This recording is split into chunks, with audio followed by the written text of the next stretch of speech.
Let the cucumbers hit the floor. We are back for another wonderful game in the world of Aaron playing Castles and Crusaders, and no one's watching. So all of my nonsense just goes unviewed, which is sad, but it's just the way it is. So let's go through the things here. Let's see here. Who do we first? We're going to throw up Bear, who's playing with something other than his cucumber for a change. I would like to point out that today is not Star Wars Day; it's the 25th. Yeah, the real Star Wars Day is the 25th.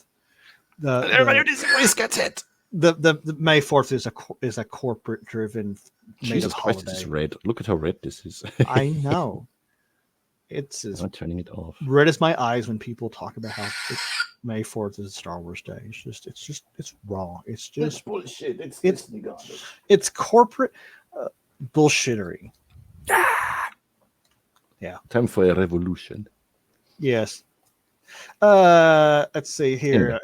And we have our dear Sieg playing Bryn Hill. Duh. Because I have to do that to you occasionally. How you doing tonight? I'm doing well, thank you. Awesome. Happy to be here. Good. I'm going to give you a lot of entertaining ways to die. And we have Sakwara. Yep. Who's probably, I think, eating dinner and playing with her beavers. Yep. She has been beavered hard. Yeah, she's been working the beavers really hard. I'm really impressed with all that she's done with helping her beavers. I'm still sad that Sieg Beaver died in my game. No, that was rude. Can make a new one. I know. Just rename one. They get old and die. Like, it happens. He died of thirst, though. Oh, well. I was a thirsty beaver. He was a very thirsty beaver. Oh, yeah. He couldn't afford onlydams.com. Oh, damn. Yeah. Oh, my God. I'm moving on before we go down that beaver hole. And then we have Sanokin. How are you tonight? Doing good. Had a good day, I think. Awesome. So, let's see here. I like Tyler moving kind of like sneak but inconspicuous behind. I know. I can't see me back here. Right. There are no children in this stream Twitch. There's no reason to ban us. But let's see here. Yeah, I need to smoke. He'd be dangerous to smoke bombs. So, last week we left off. Stuart Lockhart had requested the presence of one Lyra Divins in her cohorts, except the gnome. The gnome's off playing hide the cucumber. But apparently, Lord Howe has been taken in an art forgery scam by a fertility statue with 3 nipples instead of 2. Which, it happens. It happens. But he referred them to a contact involved with one of the local crime organizations. They're kind of in you scratch your back, we scratch your back, and we have a mutually beneficial situation here. And they made contact and discussed it. And the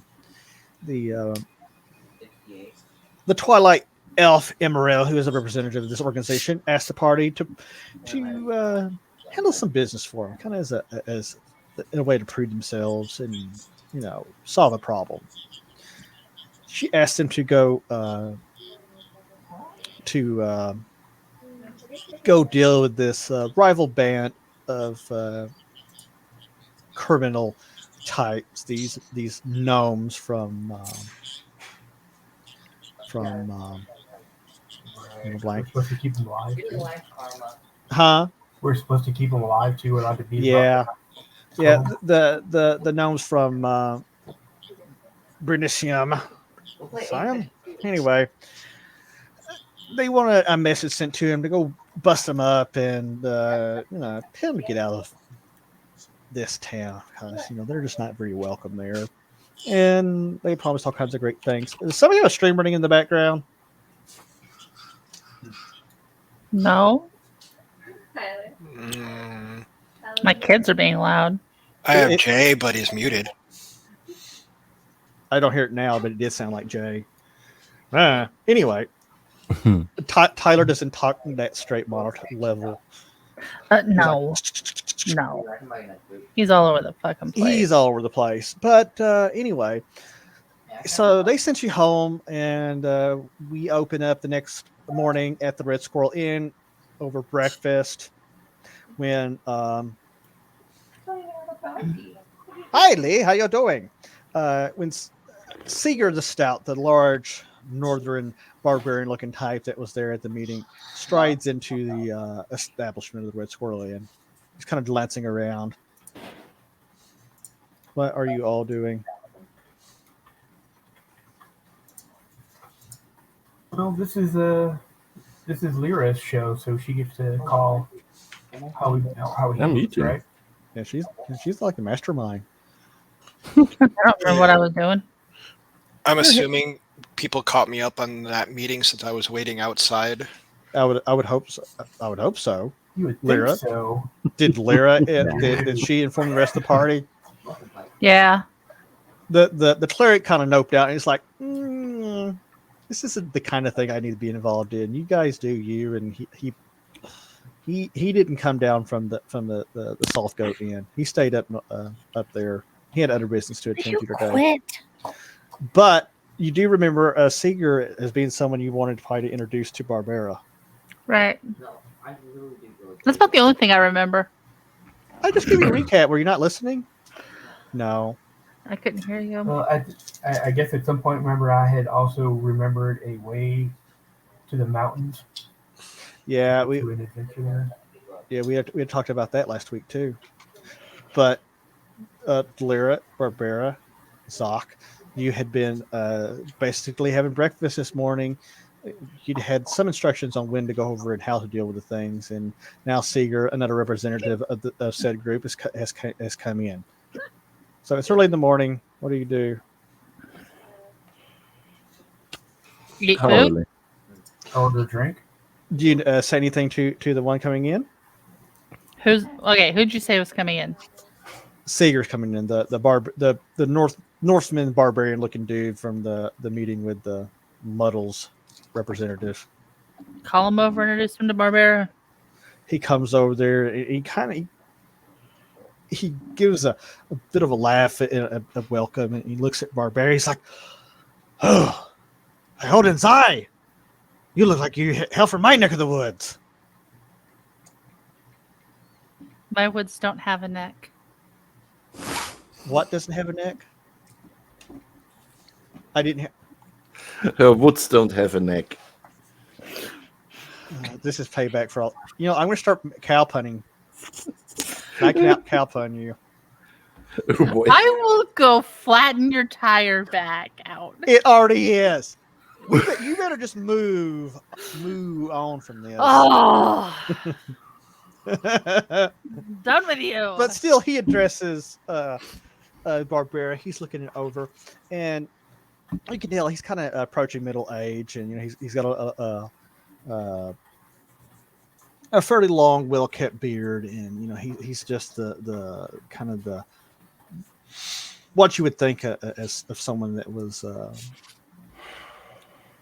from the northern reaches of the world, like Barbara. Yeah, she'll say where she's from, blah, blah, blah. And he's like, we'll have to get to know each other more after this if you all prove yourselves. And he's like, "May I sit down?" Sure. He plops down there next to Lyra, and he's like, "There's some details we should discuss this morning." That would be nice. He's like, he orders up drink because Northman's gonna drink. He's like, "You should go over the next couple hours." They were undoubtedly over there, and at this time of morning. Keep it down. At this time of morning, there shouldn't be too many of them over there. Most of I'm sorry. Too many of what over where? the Bronzefoots. There shouldn't be too many of them or their henchmen over there. Just the ones that we want dealt with. The ones we want a message sent to. Okay. And after some discussion last night, There is another little note to this. The great halfling we represent, he wants you to give them options. Black Okay. Angus, thank you for subscribing at tier 1. He's like, you can give them carrot or stick. You can tell them to leave town or eat them. Okay. But again, remember, do not kill them. Dead bodies in the streets will be a problem. What about No dead death. bodies, like in a Gotcha. closet or dead bodies upstairs? Are those okay? He kind of looks at the dwarf, kind of like really. His jovial nature kind of shifts into like this very stoic, very serious. Is like, kind of has this. Are you fucking kidding me? Look. No dismemberments, no dead bodies, no inside dismemberments or either? outside. No, Better. no. I know. I like violence as much as the rest of you. I like killing things too. But this is one of these things that takes finesse. That's why I'm not dealing with it, because yes, I would probably bury this giant hammer in somebody's skull. But is an arrow to the knee okay? He looks at you and he's like, you could potentially die from that, so I would tread very carefully. So what you basically want us to do is, so when you said send a message, you literally meant write a message and hand it to him and go away. Paint a sign, hold it up, go away, go away, go away. It became a lot less Protest exciting than it signs. sounded when we got You could to- always put a message on their front step. No. You go there and you beat them, break bones. Just don't kill them. Yes, apparently we're trying to end these poor gnomes' adventuring career. Okay. Or thievery So, skill. Yes. a bunch of you are going to write protest signs and walk up and down the road right in front of where we're going. Lyra will write a really mean and strongly worded note, and she'll sneak inside and leave it on somebody important's bed. She can write. Yeah, she is. She's literate. We've determined this. I don't think Barbara is. Sure? Yeah. Does she actually say this? Yes. See, she's She's from the city. Like, this is exactly something that, you know. He she gets would really smart frustrated. actually He do. slams his fist on the table, and the whole table kind of jumps. Like, no. Have you been drinking this morning? No. They Yes. always drink. Yes. Are you people just naturally insane? Well, I'm really not sure what you guys That- need to do for sending a message without any bodily harm. I did. He looks at you. Do you have a hearing impediment? Maybe you have a communication impediment. That's a pretty big word, Barbarian. Congratulations on that. From both That of was them. Lyra. That was Lyra. Yeah. Not- Oh no, I'm talking about him. saying Yeah. impediment. Kind of. Wait a minute, you're one of those fancy New York barbarians, aren't you? He starts rubbing his forehead. Fuck. Because you love us, Angus. That's why you're renewing. But he starts rubbing the bridge of like this. He's like, he looks at you like, we're pretty sure you're from Avalon. You know what kind of message we're sent and what we speak of. Broken bones send messages. If they won't do the right thing, you will show them that there are consequences for disobedience. Well, since three of us So here we aren't should draw him human, a picture and take crayons. I think three of us are probably wondering why humans don't use messengers to send messages.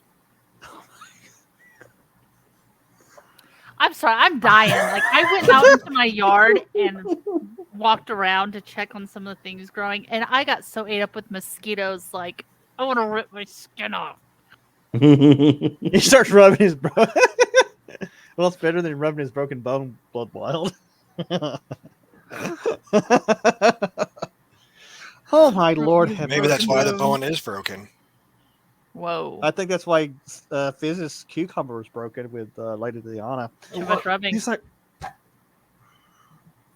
Fizz, I think you have a great chance to show off your illusionary skills here. When you go there, you can create a big, like, splash of beaver. now you know. Go away. Senior is just kind of, he's leaning back, kind of looking at you like you're all have lost your freaking minds. He's like, how dense are all of you? And you can tell he's very flustered because what you've seen so far, he was pretty jovial, pretty nice, but now he's getting really flustered. He's just like, and he's looking around, he's realizing he's losing his temper, and he's just like, look, you go there, you tell them to leave town. If they don't leave town, you beat them up, you break bones, but you don't kill them, you leave them alive. If you kill them, there's a good chance they will want to kill you, and that is not our problem. Snigger, you're getting a little stressed out. Can I interest you in some dwarven ale to help relax you? Please. Give him some crab meat. He downs the mug. Crab He downs the mug that the bar wench brought him, and then he's like shoves the mug at you, like, "Where's this dwarven ale?" All right, here. She goes to the bottom of her Gurgle, cake and gurgle, pours gurgle. in some dwarven ale. He scoops it back up, and he just starts chugging it down, and then he wipes his wet beard, and he slams the mug down. He's like, "Do we understand each other now?" Maybe. Not in the least. Let's go do this. He's like, he murmurs some sort of prayer to Odin, and he's like, go forth, do things. Brynhild's com- looking at her like extremely massive axe, wondering how she's not gonna chop one of those a tiny little gnome in half by hitting with it. Like I don't think this is gonna break bones. This is gonna cleave bones in half. But okay, have it your way. Does he actually say anything? Does she actually say anything to that effect, What did she say that? or anything about her giant axe not cleaving gnomes? Well, she said that she doesn't see how it can't. Oh, he's like. Then he looks at. She's like, he reaches under his cloak and he pulls out a bunch of like axe handles and he starts laying them on the table, and he's like, "Here, go beat these people." Now, if they start drawing weapons and try to kill you, that's a slightly different circumstance. But just take care of it. He gets up. He throws some coins on the table and he leaves, grumbling. Actually, before he completely leaves. He spares Barbara a glance and looks at her. She's like, "You, if you ever want to travel with a group with people who are not complete ass jesters, come find me." And he leaves. And after I gave him ale too, Barbara, you can do better. Whoa! Wow. Should probably agree though. Oh, you don't mean to see her.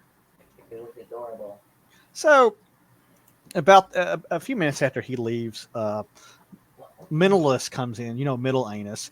He comes kind of in. He looks just terrible. His hair is all a mess, and he looks like he's had a rough night. He kind of wonders, and he's like, "I need water." And he kind of stumbles to the table and drops down into the chair, and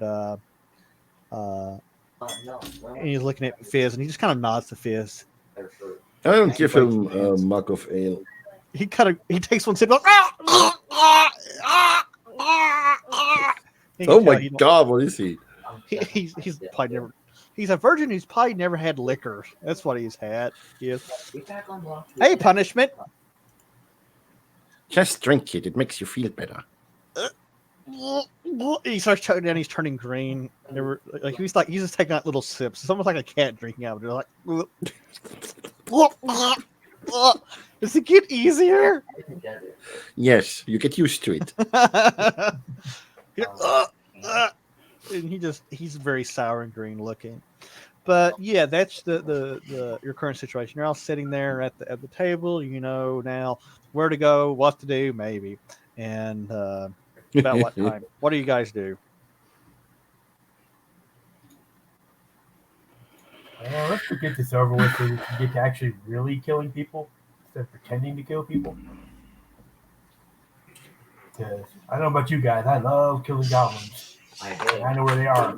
Gobby looks at you like Yeah. You're not a goblin. You're like he's in dwarf form. an elf or a dwarf. I don't know what you are. But you're not a goblin. Depends on what day of the week it is. Sundays I'm a dwarf, Sundays I'm a elf.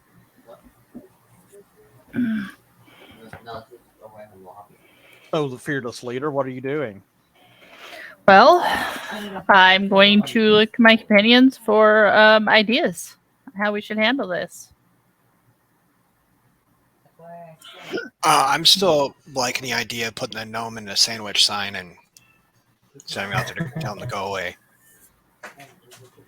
I Gobby's am like- going to pee into your drink when you don't look. Gobby's looking at you across the table in his little dwarf disguise. He's like, "You don't like gnomes? Maybe you go tell them off. You give them a real what Go to there and what yourself, for." you. Yeah, you could be our spokesman. I'm sure you can really tell the gnomes off. Whoa. Yeah. Dealing with one is hard enough. Yeah, but you've never been allowed to take the gloves off for him. I don't want to take the gloves off, though. No skin-to-skin contact.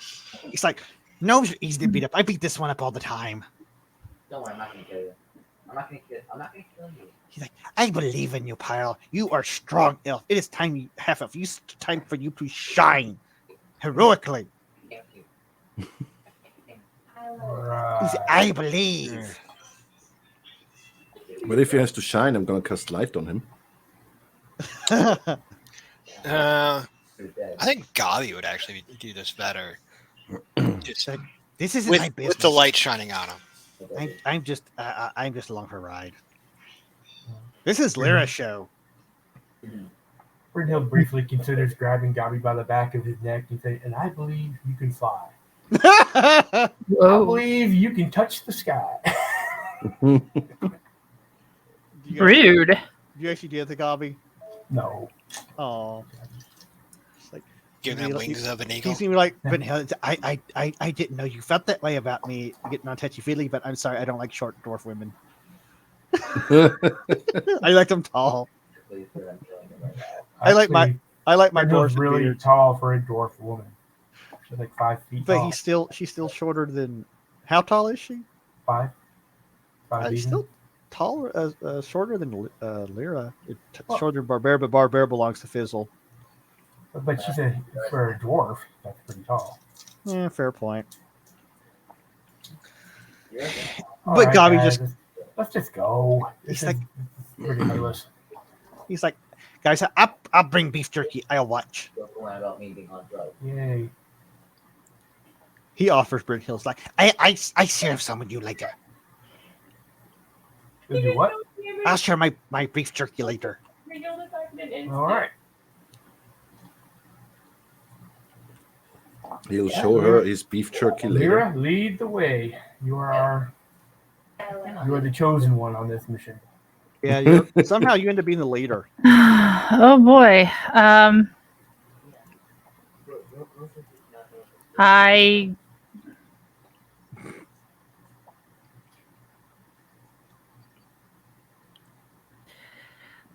You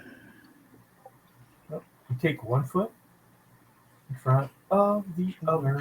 yeah, I think we'll just go and walking out. take a look at this area we're supposed to be going to.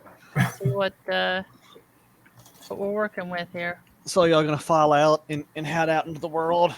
Yeah. Yeah, and Brynhild is bringing her axe. She's not bringing that stupid little axe handle. Oh, this is gonna go really well. No dwarf leaves Doesn't their it axe always laying go around. Gobby picks up an axe handle just because he likes things. I have my own axe handle. Yeah, he has his own and a crowbar. Mhm. He's dangerous. Yeah. So if we all look to the map that I have not put up on the thing, you guys.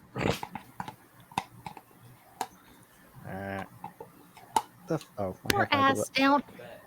Okay. No, leave my ass alone. You guys start making the long walk down the main street, Fuck nugget. and you Use take your your malfunction. directions. It takes about 20 minutes of navigating through the morning traffic of, oh my goodness, it's that there's a woman being attacked Will by you a dog. stop? Like, no. Stop. Like, Oh, you need like no. send him into this mess. So, Oh no! Oh my He's god! eating her. Stop it. oh my goodness, Oh, this is no. awful. So you guys, you get to the dirt road you're supposed to turn off to, and you end up ahead. You see a sign, a kind of a crude sign, and Ow! the sign hanging from the rack is kind of a crudely cut Stop it. outline of a shapely gnome, and You below the shapely gnome, it says Dollies. Whoa. Yeah. Freedom, Yeah. shut up. Whoa.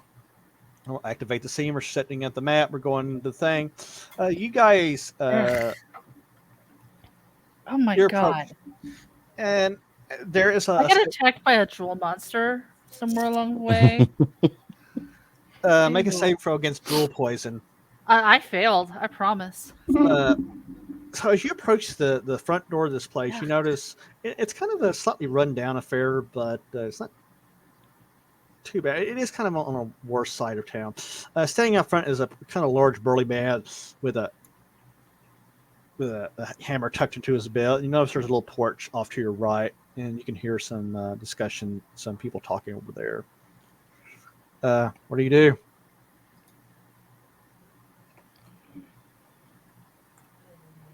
Are any of these the people you're looking for here, Lyra? The person standing out front's a human. He's about 6 foot. Did he say that we couldn't kill gnomes? Did that include all the humans too? He kind of implied don't kill anybody if they work for him. Rein it in. Rein it in. Gobby's kind of like, this is tough for you, isn't it, dwarf? He's like, I thought dwarven battle lust was just racist propaganda from goblins. Apparently it's true. Oh, do you have lusty dwarfs now? Oh god. Oh god. No, I'll be hanging out towards the back of the group, just keeping an eye on the surroundings. So is this a bar? Yeah, it's Whoever it's a tavern. approaches. It's Dolly's, the most shapely Noman maiden in town. Oh boy. Brynhild shrugs her shoulders and starts walking in. All right, guys, let's go see what's inside. Yeah, The go guy, who's going first? Brynhild. I mean, unless someone else wants to. She doesn't care. No, The big guy I'll go steps first, like- sounds good. The big guy kind of like, and right now you can clearly hear a bit of music coming from the place and some chitter chatter. But this big guy steps like, "Who are you? Establishment's closed. It's a bar, isn't it? It's closed time, not open time. Can you not tell time?" No. Why don't we go see a clock inside so you can show me? Like, very funny, dwarf. Okay, we're here to talk to your boss. Get out of my way. It's like, who is we? I don't know. All you of people. us. He looks at all of you and it's like, oh, you people. Okay. He steps aside. What the fuck? You didn't notice the whole group of people behind me? She tilts her head like, He what looks the like- hell's wrong with this guy? He's like, I can count all of you 8 people. There's 8 of us. And there's not. Who's going through the front door? Is Brynhild going through the front door first? Yeah. Let's go to the front door. He opens the door for her. Oh, what a gentleman. Thank Who you. goes in after? I'm going in. Because I can. The gnome goes in. Who's behind the gnome? Lyra. I will. Gobby's Look, kinda- Lyra, yeah. So as the door flies open, Brynhild and Lyra and Fish, you immediately see a pretty small, cozy tavern. It looks a lot nicer on the inside than the outside. It clearly is some sort. Immediately you realize there are more people here than Seeker and Plighter do. And the first Oh. thing you notice is a rather tall blonde bar wench. She's kind of standing there, with her best chest forward, and she's like, welcome to Dollar. And she looks Yeah. at us and she's like, "Oh no, this chest won't do. Hold on." I am so glad I did not take a drink when I was going to. Oh. So how many people are in there? From where you're standing right now, you can see at least 5 to 6 people, not counting the bar winches. And they're sustained, and some of them look fairly like they can probably handle themselves. Some of them, they all kind of have this air of like they're kind of projecting. Are any of them gnomes?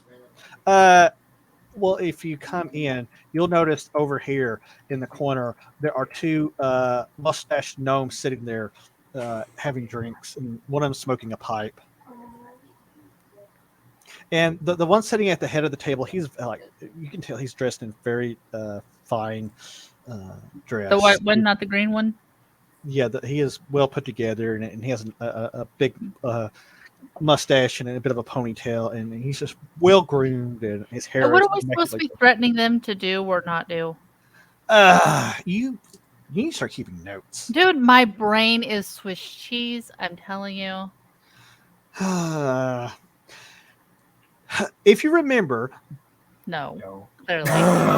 all this started because Stuart Lockhart came to you about the fertility item with free nipples. Right. Lord Howe Oh, had so been that taken- we're telling them to stop their bullshit. Yeah, shenanigans. well, he sent you to the representatives of another criminal organization because they have a mutual understanding, and they knew who did it, and they have a mutual interest to make these people go away. And they kind of told you like either go over there and tell them leave or else, or you're going to be the else, Okay. Do I still have that stupid statue with me? unless you threw it in the trash. Okay. I am going to walk my ass in here, grab this chair right here. And plop yourself down. I'm going to flip it around backwards, and I'm going to plop down on it, and I'm going to slam that statue down in front of the white dude. He looks And at then you. just look at him. He looks at you with a big smug grin, and he's like, we've been waiting for you all morning. Mm-hmm. Glad to see that you are fine. Is this the problem item? Just a reality check. There is no reason they should know any of this. Right. He's So like, I'm not happy about that information. he's like, Why are you waiting for me? he kind of smiles. He's like, I am the Bronze Boot clan. We know things. We have little birds whispering all over. And at this point, how many is everybody pretty much properly in the establishment? That I'm in. I'm in. I mean, I Yeah. would have followed. I would have followed Lyra over there. Since I'm supposed I would have to been last in, but yeah, man. So you guys are kind of dispersed out over that corner, and he kind of takes his finger and he kind of gestures to the whole party. It's like, you never know where you might find things, or people might bring you information. That's the business I'm in. It's knowing things. He says, I know you have been meeting with Stuart Lockhart. Is this the issue that you have had a problem with? And he's like, for a gnome, he's like heavily accented too. Why do you have a problem with the steward?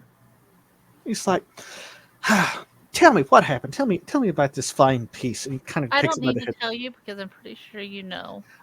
Yeah, but my beautiful dear, you tell me. We will converse. She's going to look him dead in the eye and say, "This is the most pathetic attempt at a forgery I have ever seen in my life." He's like, And I've seen some pretty pathetic attempts. He kind of laughs. He's like, I detect a bit of a Evanon accent. I'm sure you have seen much better. Am I right? Hmm. I'm right. I know I'm right. I know things. He said. Who's the idiot who decided the statue needed a third nipple? He's like, he looks. He's like, it's, by the way, my name is Alfonso Woodcock. I am pleased to meet you. I'm sure. He's like, what is your name, my dear? Shouldn't we know I the thought people? you'd know it. It's like formalities, my You know dear. everything else. Formalities. Don't you know this? Formalities. This guy with the third nipple statue Yeah. has the last name of Woodcock. Yeah. Yeah. Yeah. Gnomes, man. He's like, We're never doing phrasing. He Just looks remember and that. he clutches his chest like this. He's like, my dear, you'll break my heart. You really break my heart. But fine.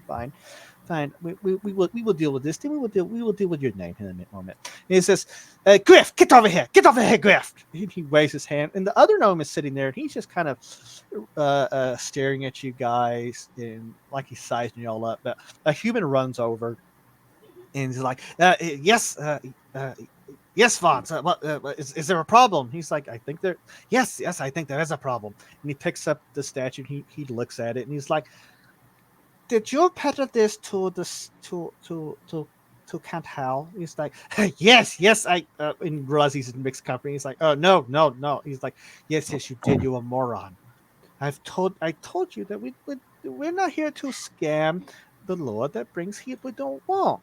You're an idiot. Now get on your knees." And the guy's kind of like, what do you mean?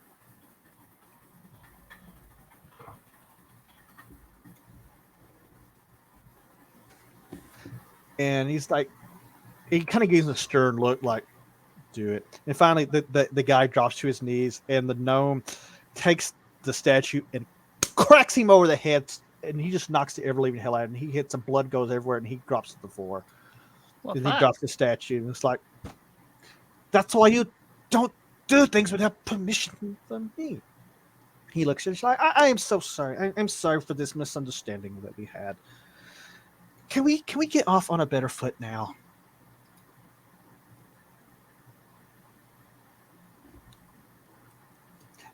My name is Alfonso. You may call me Fonz. Hello, Alfonso. I'm He's like, Lyra. it is a pleasure to meet such a beautiful lady as yourself. Just like, is Stuart Lockhart quite upset by this turn of events? Why? He's asking you, is he? Yeah, she wants to know why. Would it please you? No. Because you have to understand that we do not come here to make trouble with the local government. We want to be under their attention, under the noses. Because if they know what we're doing, then it's bad for business. This here, and he points to the unconscious man on the ground, and he says he made a mistake. He is idiot. Clearly, look, third nipple, and he picks it up, and it's covered in blood now. He's like, "See, this is everybody knows this group what to do." And he takes it and he throws it back down and hits the guy in the stomach with it. You know, he's unconscious. He's like, he will not be a problem anymore. He's like, how about I make restitutions to you, or to Lord Lockhart? He says, as I understand, it was how much gold was Do I know? Yes, it was written in the note. Okay. It was a deal for about 400 gold. Okay. What is she telling? 600 gold. He's like, I like you. I know you're full of shit, but I like you. He says, I will make it 550. You return the money That to would be the acceptable. student, and you can split it with your fine, very diverse group. Would that make us equal? What the fuck are you grumbling about? Not everybody's passed out, Angus. Fuck. Freedom's laying over there just grumbling. There's no one near her. Freedom is angry, but Freedom's very angry. he's like, do we have this problem sorted, my dear Lyra? You were given a. See no reason why it's not. Jesus Christ. Ew! She sticks the dog on the Turn of the slobber monster. I love you too, Cooper. The rest of you guys, you might realize. Wait, my boob, you asshole! Whoa! No, wait, this is getting X-rated here. No. Fuck it. Kill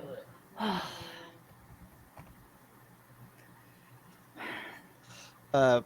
He's like, okay, as I understand it, you have other business that you would like to discuss. Maybe some business that's of interest of the models, and that's something else you should not know.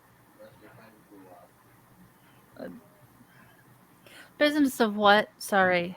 He's like, is there other business you would like to discuss, like the business of the models, which is the other. And you know Muddles Incorporated very well from where you're from. You know that's a very large halfling crime syndicate, and you kind of summarize or know that that's who you're here on the behalf of.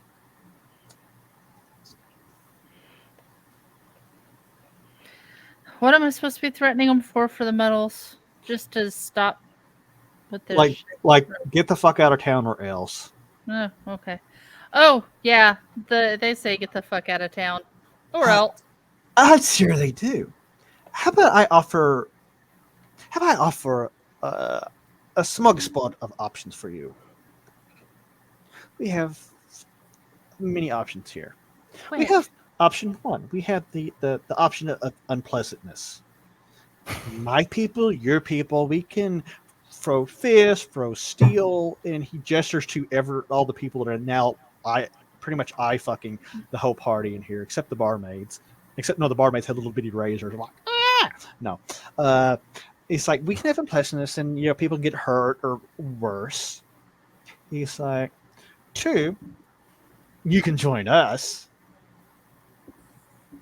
and you can get in on an entry level organization and go places a lot quicker than the nasty halflings over on the hill. Or Option three, you can carry a counter offer of parlay.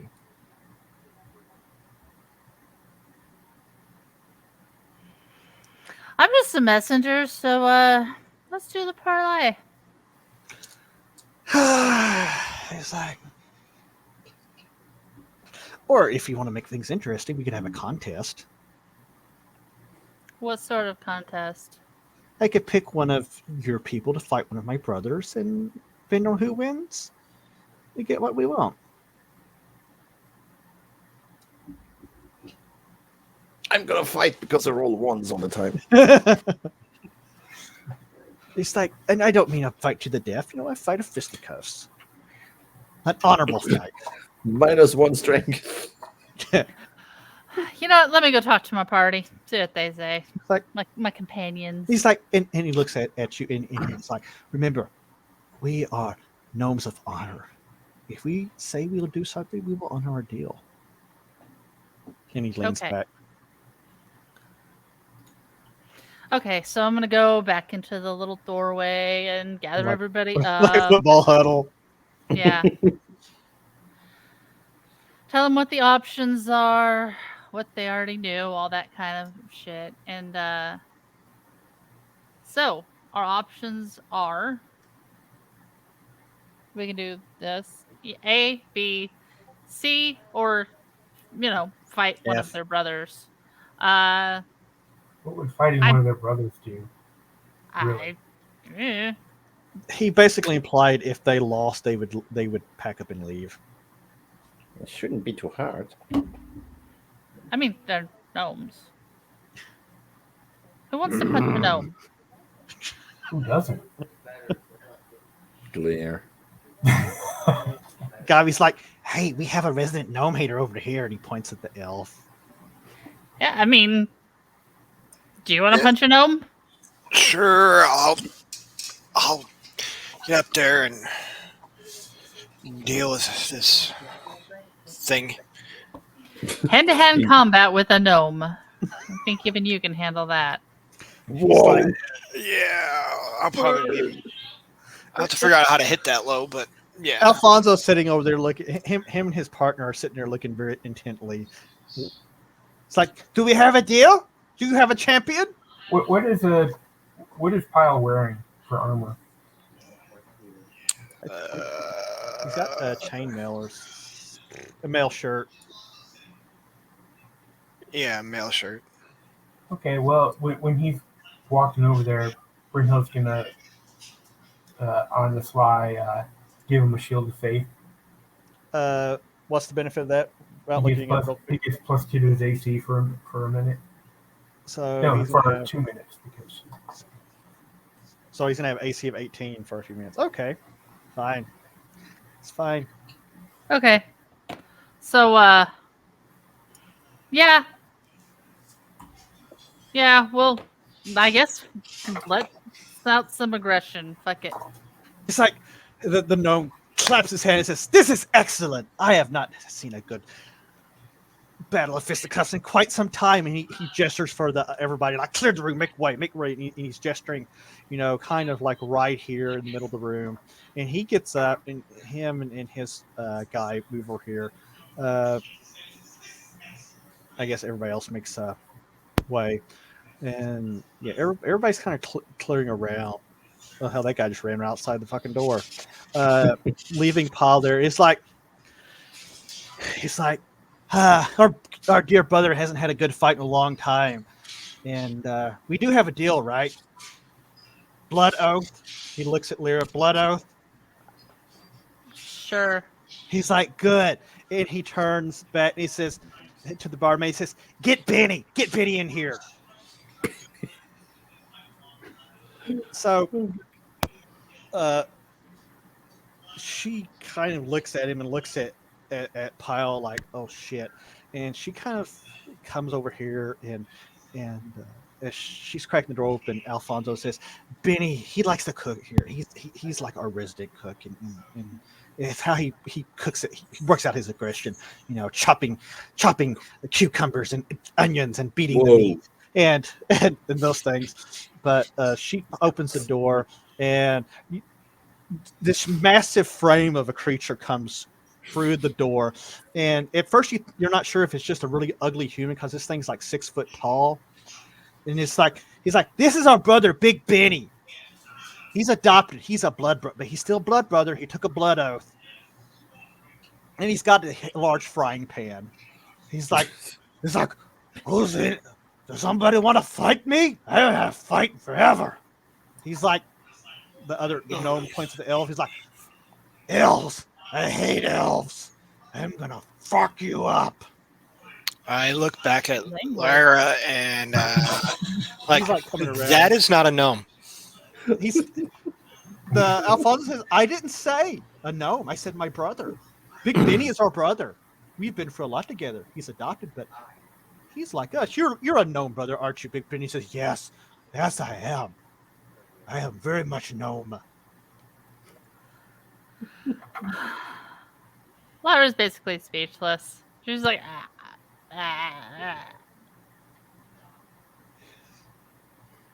So can we tell what this guy really is? At least I don't have a He looks negative like a 1 half. strength. He looks like he's probably got a bit of human in him and ogre. He's probably a half ogre. He's big. He's bulked up, and he's like really serious. Guys. He's like comes down. He looks down at Pyle. It's like, I'm gonna make minced meat out of you. Then I'm gonna cook you, and then I'm gonna make you into a stew. I like elf stew. Alfonso's like, no, we're not cooking him. Don't kill. Beat up. Don't kill. Down, brother. Another one's like, yeah, you can't. No killing. Just leave the elf. Just beat up his pretty face.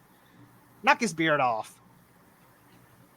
And this is how Pyle disappeared for the next 2 adventures of the Heal Death. He's in trash. He's like, the gnome's like, I want a fair fight, you guys. Blunt objects or fists, or maybe a knee or a headbutt's fine, but I don't want to see nobody whipping out no sharp objects on anything. Understand? Yeah. This It's should like- be fun. He's like, I'll roll initiative. He's like, you guys have at it.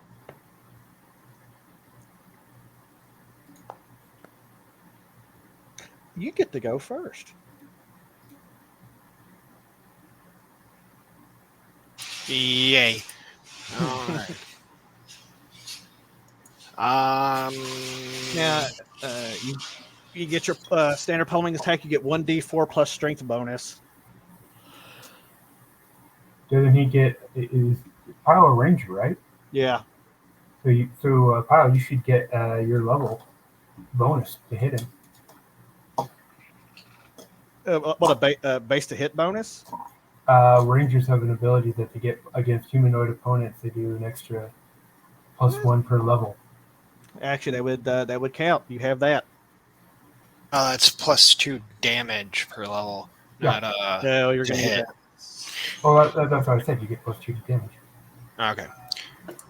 All right. I got hit first, so guess we'll try to start this off right. You throw a fist. You there, Sizzle Spank.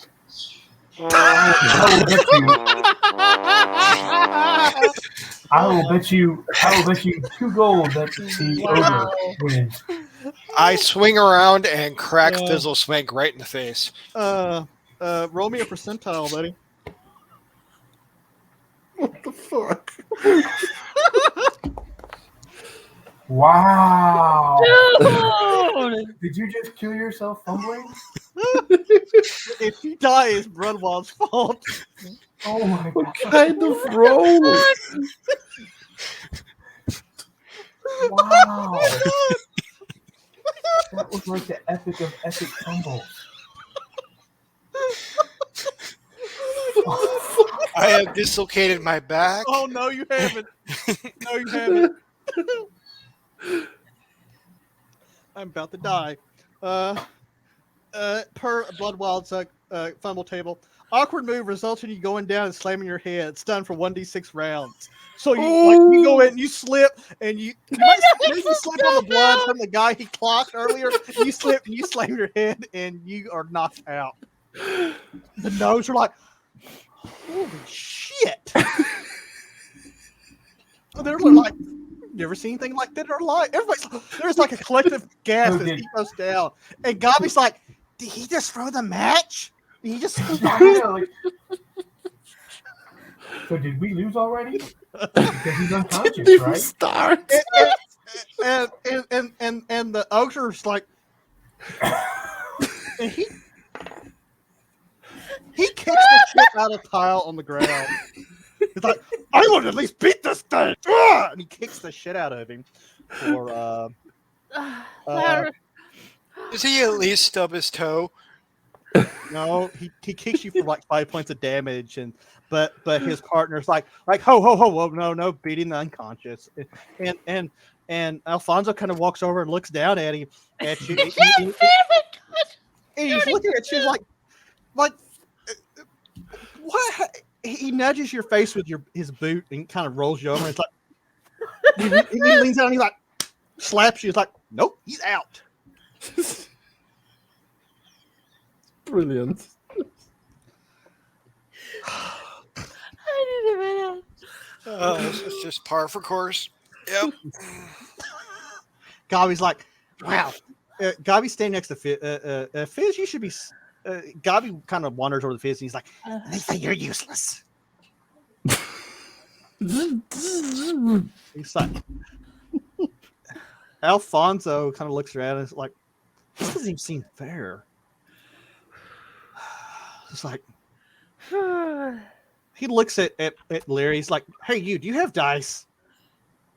Dice? Yeah. Yes. I almost want to give you a fair chance. If you roll high,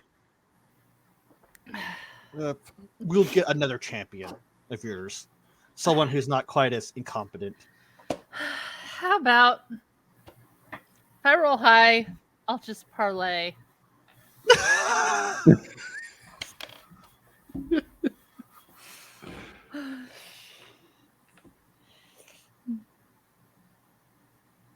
What'd you roll?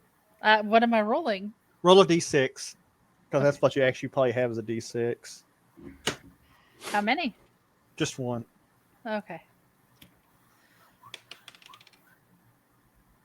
4?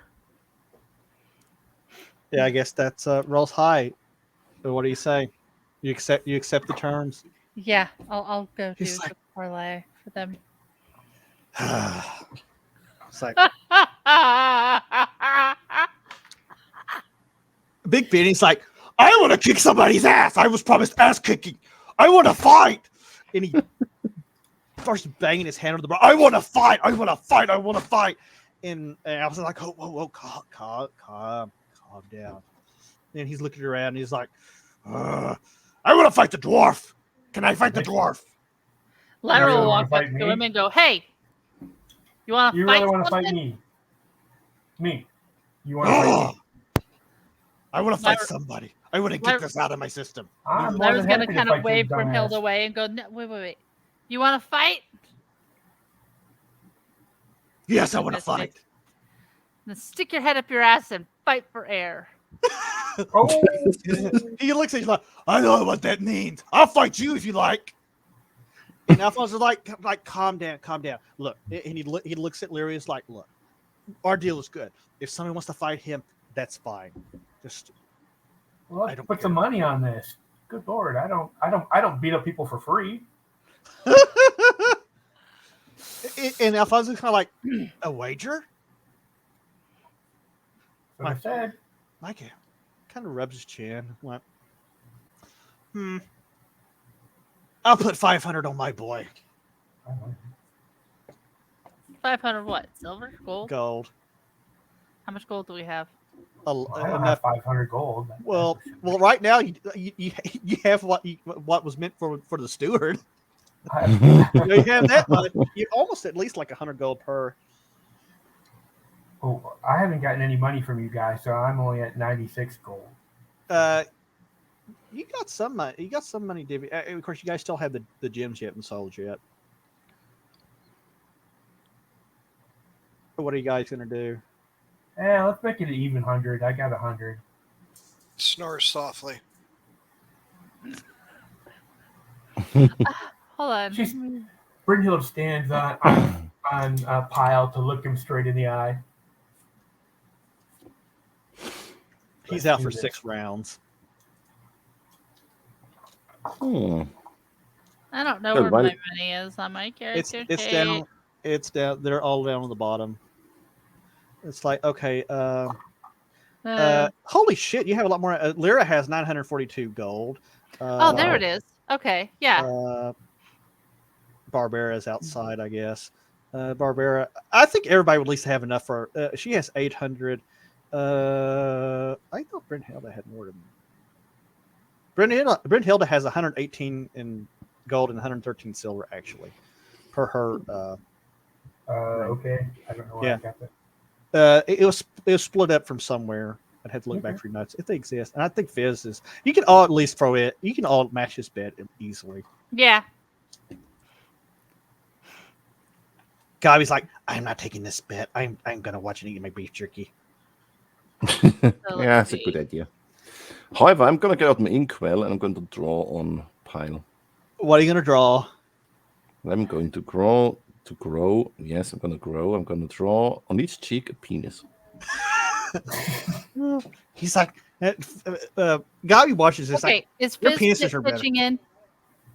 Nah, I need my money. but I don't trust this fight. This is going to be weird. Alphonse is kind of like, let's take this outside. I don't want to tear the bar up.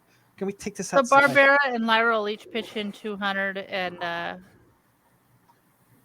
So, Brynhild 100. so Matches okay, 5. so- okay. Do you accept his offer to go outside? Yeah. Sure. But hold on. Wait 1 second. What? Reaches down, gets your mug, fills it up with some dwarven ale. Go. Lets out a loud burp. All right. Now I'm ready. Everybody starts falling out. People just leave a pile in there. Oh, Yep. He's unconscious. It's fine. he'll be fine. Come back and all the shit Hey, stolen. Grandma, I'm busy. It's going to be butt naked. Yes. I'm busy. Today's the day where I'm doing stuff. I'll be there later. Okay. What am I doing?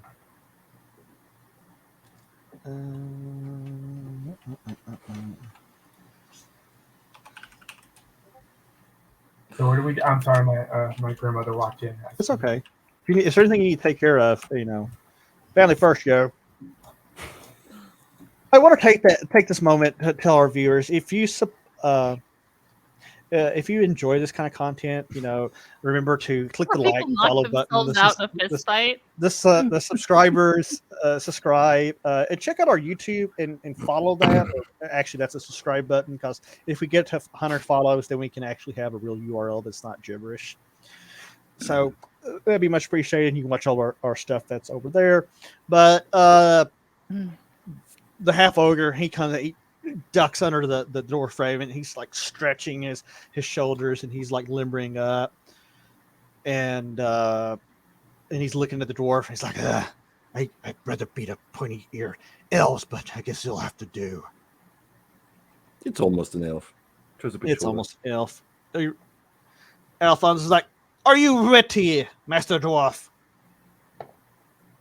Brynhild is looks like exactly what her picture does right there. She's just sitting there bored. Like, really? You guys done yet? Are we ready to go? Come on. Roll initiative. I rolled a 9. I'm rolling what, a 10-sided? Yeah, 10-sided. I rolled. Well, I only rolled an 8, so I lose. You rolled a what? 8, so I lose. Let's see here.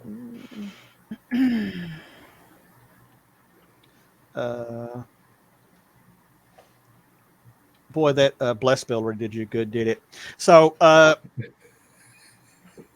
the ogre, he comes in like hard like a bull. His feet dig into the ground and he charges at you and he takes a wild swing and it just goes right over your head. You kind of duck down. Your turn. Okay. I should get +5 to hit, I think, against him. Should be. And I rolled a 16, so that's 16 + 5, 21. Ooh. Yes, that's a hit. Okay, and so I get, what am I rolling for damage, you said? If you're using your fist, 1d4 plus strength bonus. Oh, you're killing me. Now I got to find a 4-sided. Mm-hmm. I think I haven't used a 4-sided in a million years. Oh, there you go.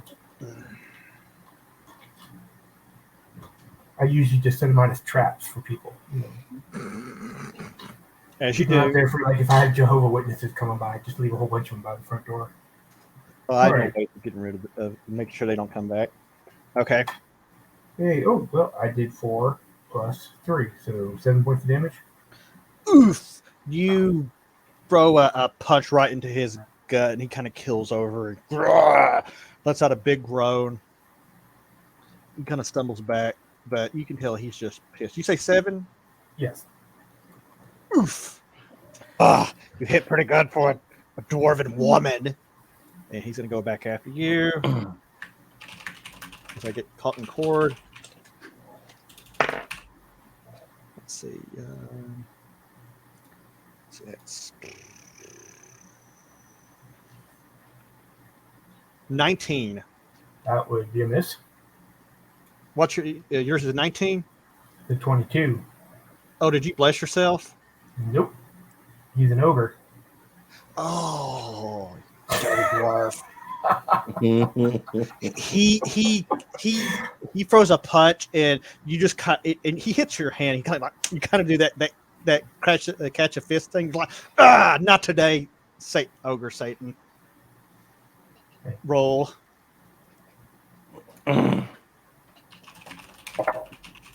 13 + 5 does an 18 hit him?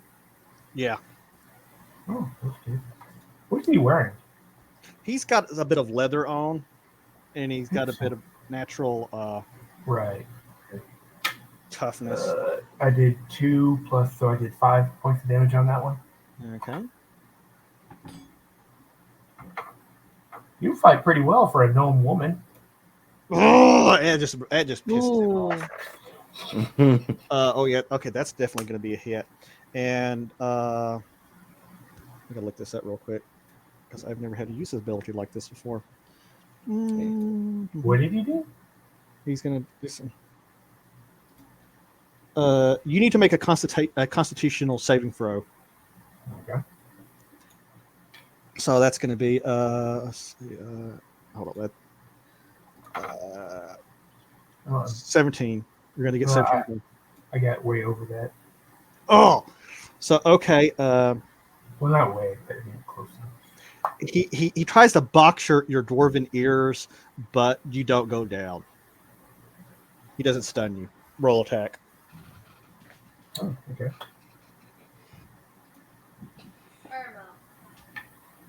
I only rolled a 10 on that one. So Yeah, So you yes. you throw a punch to his chest, and he kind of like, ah, you hit like a dwarven girl. Because he comes back at you with he's gonna hit you for that. So that's oof. He gets his first real hit, and he's gonna punch you clean, like square in the face for 10 hit points of damage. Yeah. I'm not dragging either of them. He started out as a monk. What's that? He's a monk? A monk fighter. He's because that's the closest thing we have to a fisticuff type fighter. Right. And at the level he's at, he gets a pretty hefty hit. So roll again. He bloodies your face a little bit. Oh, on that. I hit it 18. Is that hit? Oof. Yeah, that hits.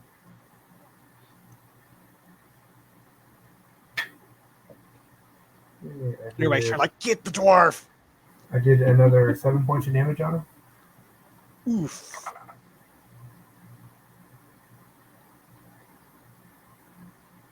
You come in and you manage to get him a good kidney shot, and he flinches and groans. Ah, you nasty little freaking goddamn dwarf! And he comes back with a wild swing his way, and that is a miss. He just hits air. All right. That's good. I mean, air is good. Yeah, I missed. 8.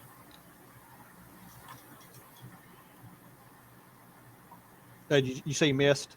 Yeah. Okay. Let's see here. That's gonna be.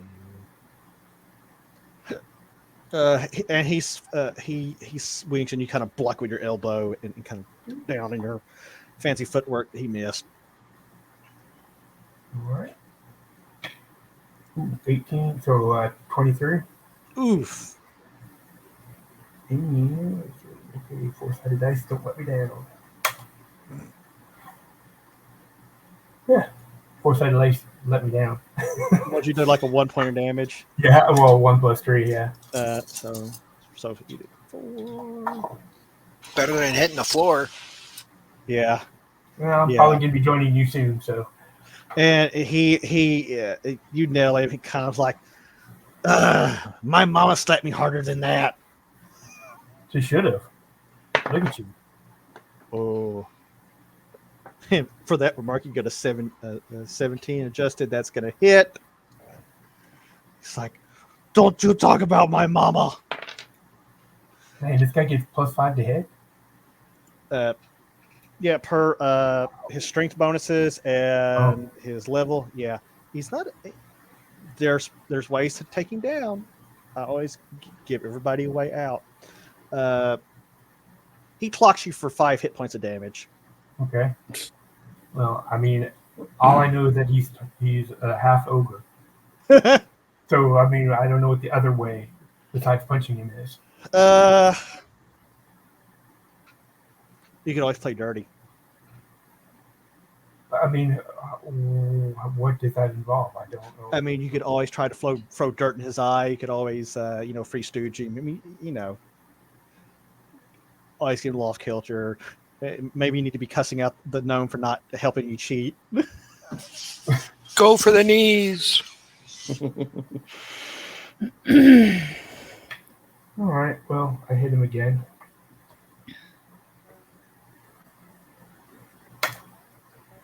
How much damage? I did 6. For 6? Yeah.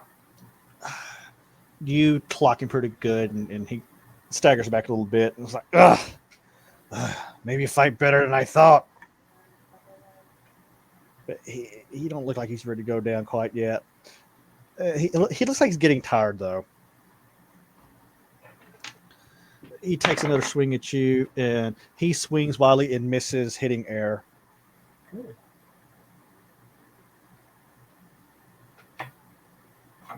Another 13 plus 5, so that's a hit. Yeah, that's a hit. Punch him in the dick. I did 7 points of damage on that one. So What'd you do? 7. 7? Oof. Do you punch him in the dick? I punch him in the dick. You drop down to your knees, and you can side for a minute until you clock him right there in the groin. You're like, oh! He kind of doubles over a little bit, and he tries to kick you away, and he misses. What is it? Damn your high AC.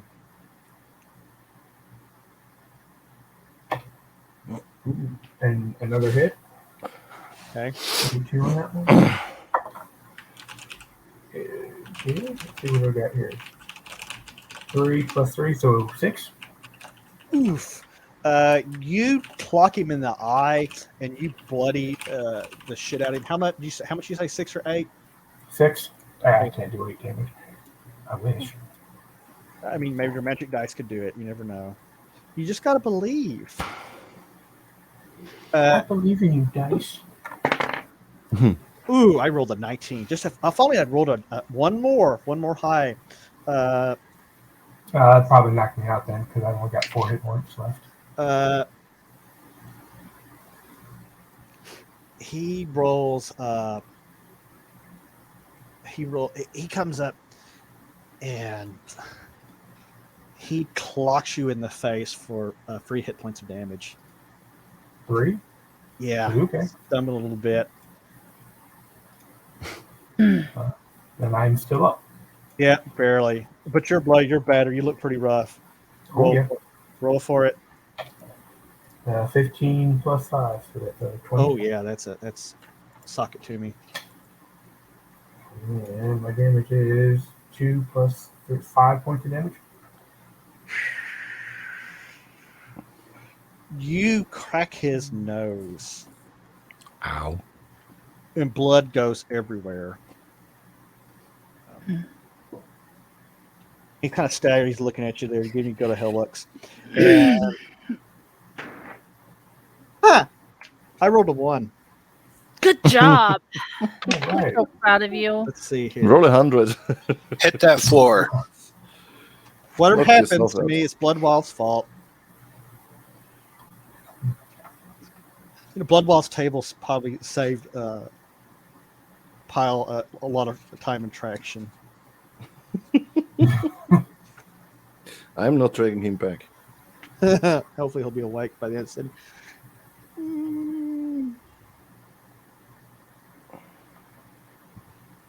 as you guys are going around this round of fisticuffs, you stumble, and he's kind of pushing you up back to the wall of the tavern, and then he goes to punch you, and you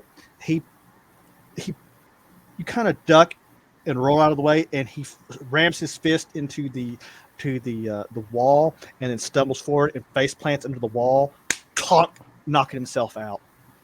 Victory is you post a punch a post, and you're stunned for free 2 rounds per the Blood boy. Wild Fumble tables. He Wow. stumbles it. It's kind of like when I broke my toe the other day, but I didn't hit my face on anything. He stumbles in and just boom, splat, blood goes everywhere. There's a gasp from the nose. Oh shit, Benny, damn it! Ah! And the gnomes they walk over and they're looking at it like, well, kind of surprising. And he looks at you, dwarf. He's like, you fought well, dwarf. And thank you. Now this asshole brother of ours won't be so aggressive. He over tenderizes our meat and tears stuff up in the kitchen, and it's good to let him, fan off a little pent up frustration now and then. It's just it will happen. Even though it cost us money, it was good for us. He's like he looks at his partner there, and he's like, Bruno, pay the people. And he walks over to Lyra. He's like, So does that conclude our business for the day? Yes. Good. Well, you get your elf. Hopefully he's awake. If not, we don't want him. How the hell are we gonna get this big ox? So how much do you want for him?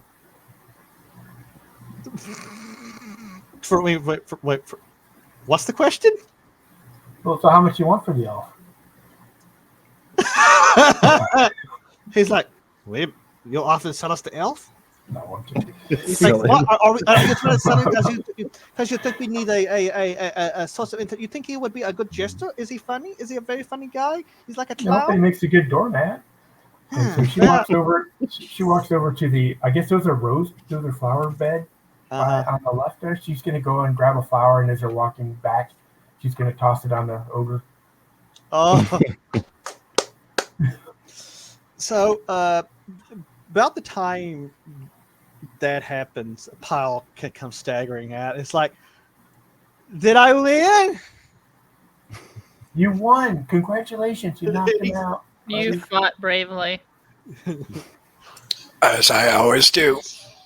Gobby looks at you and he's like, and he's standing with his little jerky, like, he offers the dwarf some jerky. From what? A jerky? Yes, he's like, you are victor. Have victory jerky. Okay. Take some piece of victory jerky and. It's very good goat meat. Oh, she You takes said a it was bite. beef, not Yeah. goat. What the fuck? It's like it's what they had in the market. Like, so is that it? Or are you guys gonna go back and head over to the rendezvous location? I got a question on the damage. Is the damage subdual damage or is it damage? It's subdual, yeah. I'm not gonna kill you. I think that heals quicker, doesn't it? I don't remember. I have to look. Well, yeah, it wears off after time. Yeah, you're not gonna have to worry about healing up too much. Yeah. Pyle, on the other hand, got kicked in his damage a little more real, especially that bump on the head from the floor. As usual. Okay, is it okay if I go check on my grandma for a second? Yeah, you guys sure walk thing. back? Sure thing. You're gonna be strutting like, yeah, I kicked that ogre's ass. Oh, yeah, no, she's gonna be like pretending to stretch while she's like, oh, that hurt. Yeah, that's cool. Yeah, that was really easy. Lyra, you're leading everybody back. The Seeger gave you an opportunity, told you where to meet him after the work was done. Are you going to go there? Yes.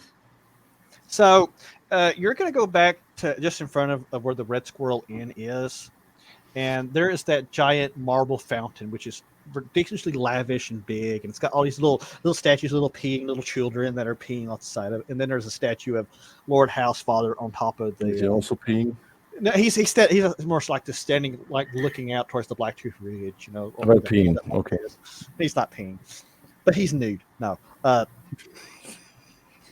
You get there and the barbarian there. He's kind of sitting on the edge of the fountain, smoking his pipe. What do you do? I'm kind of saunter up. So, good pipe. It was a vest. Good pipe weed. Halfling leaf. How did it go? So, did you guys set us up, or do you guys just really suck at keeping information? Gives you a strange look, and it's like, what do you mean?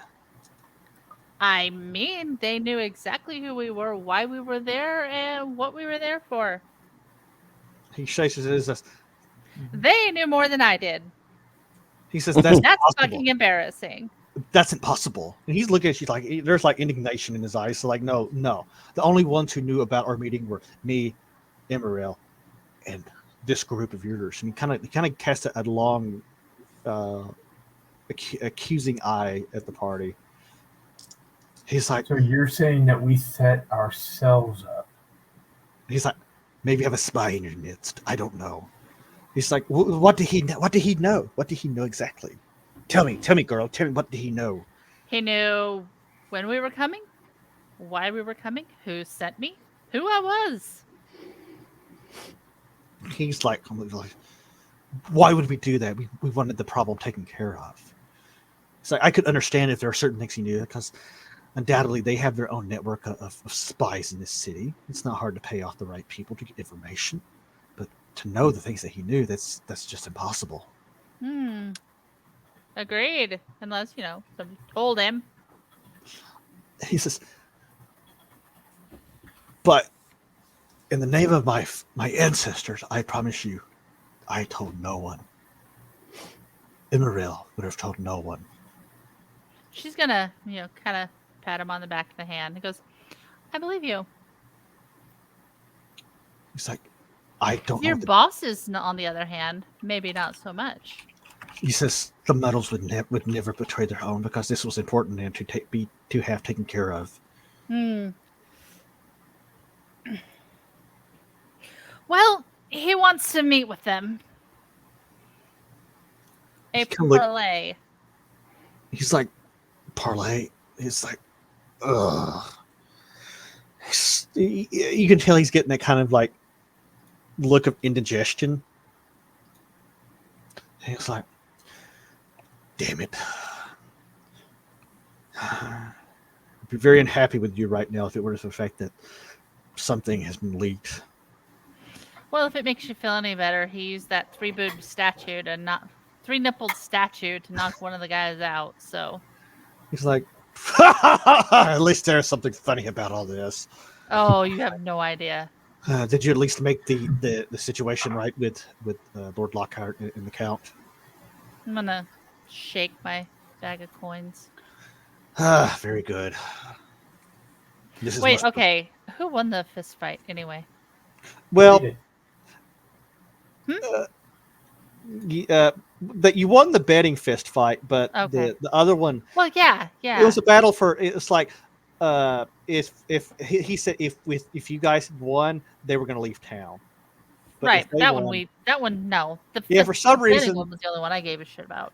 Yeah. So I know what the result of the other one was. That was an automatic. That was almost like a failed to even qualify.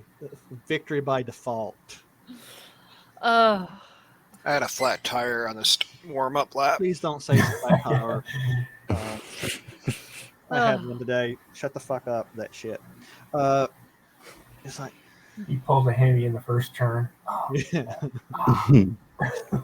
It's like undoubtedly this parlay. He got over 40 miles an hour, pulled that emergency brake. He says undoubtedly this parlay was an attempt to a stalling tactic. Undoubtedly, it's like it's like we will have to examine our own organization to make sure there were no leaks. I don't see how they could be, because there was only us and our boss who knew. Spy holes. He leans in real close, and he motions for you and Barbara to like lean in close. Yeah. He's like, "Are you sure the leak didn't come from your group?" Positive.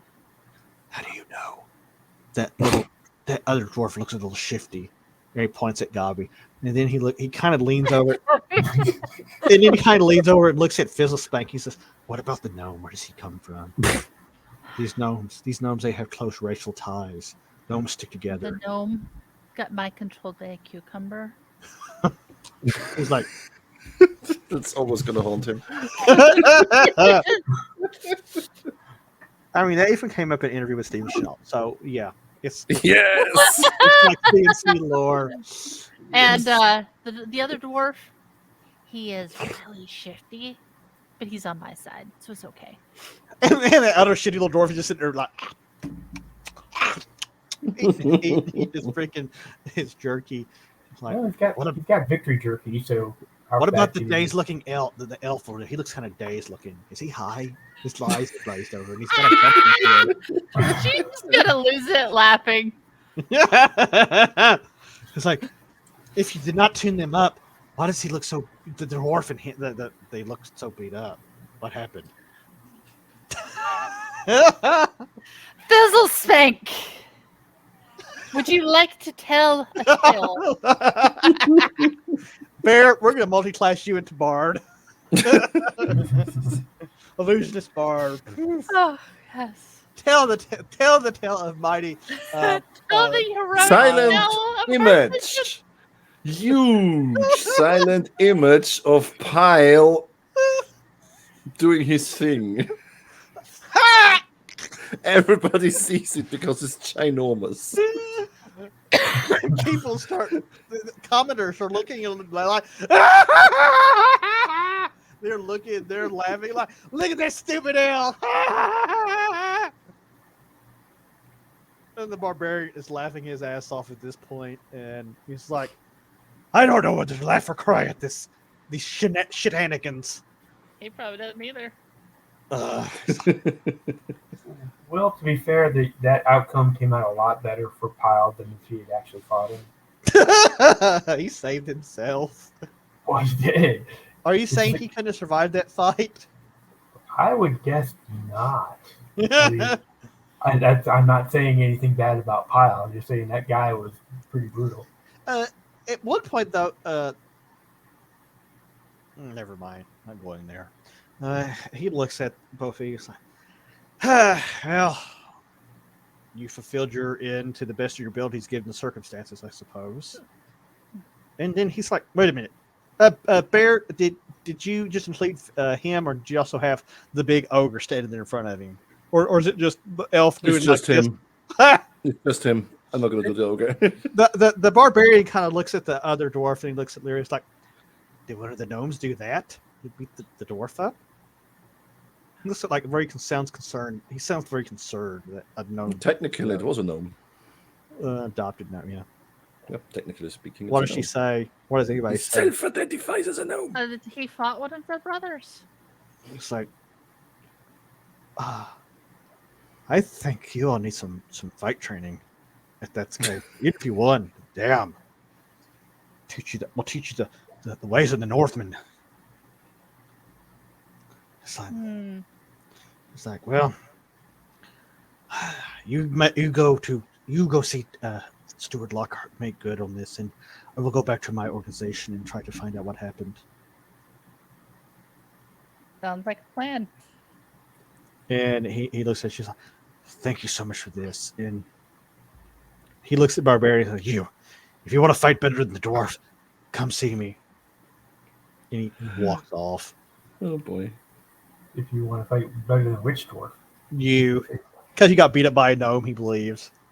What? You're all fucked up because you look like you got beat up by a gnome. No one said it like an ogre. It's like, you got beat up by a gnome? You're a dwarf. You're like a really... You know what? They didn't give me full information. I ain't giving them full information. What information did they give you? Well, for one thing, they didn't tell me that they had an adopted gnome or adopted half ogre as a brother. But you never challenged them on that. Maybe they didn't know. Oh, well, she's still bitter. That would have been pretty Set up. handy information to pass along. If you're supposed to slap them along. I think they would have probably included that if they had known that, Well, or maybe that was part of the initiation. See how you do. if they're going to give crap information, she's going to give crap information. Tit for tat. Oh boy. So he leaves you there, and the silent image is still on like instant replay. On repeat. Donk, donk, donk. It's now the highlight on Dome Center.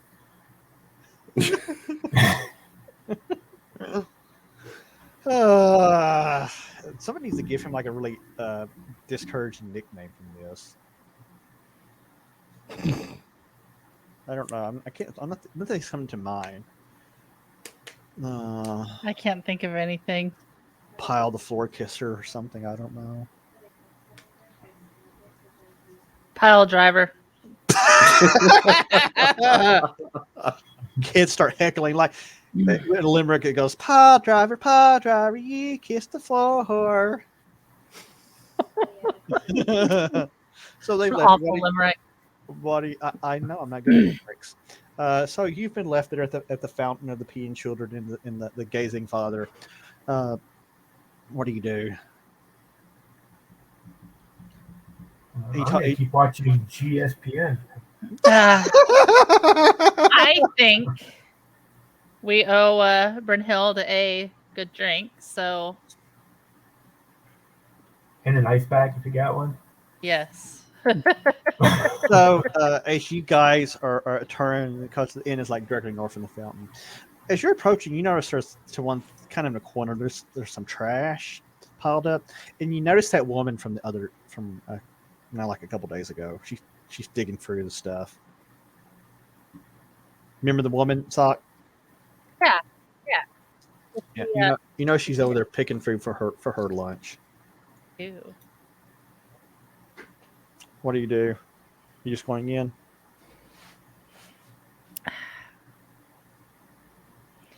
I'll go talk to her, ask her about her daughter. You startle her as she comes. What do you want? No, I'm hungry. I'm hungry. I just, please let me eat. Take a few scraps. Don't beat me. No more. I just had some questions for you. He's like, what kind of questions? You said your daughter was missing?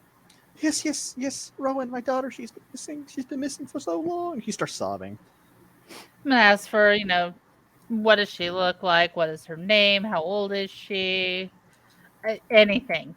Yeah, all basically all She starts information. getting like a dramatic description. She's like, my daughter Rowan, she's so beautiful and kind, and she has the longest raven black hair, and she was beautiful. She was a seamstress, she was a seamstress, and she went and she worked for those in the manor. She worked for the lady and the lord before he was count, and she was so good at her job. I taught her myself, and she had the most beautiful ice blue eyes, and she's been gone for so long. And you can tell she is like pretty much batshit crazy. And you can also tell she roll me a perception check. A wisdom. 1d20 plus whatever your wisdom bonus is. I don't know. Can't see the character sheet from this screen. Well,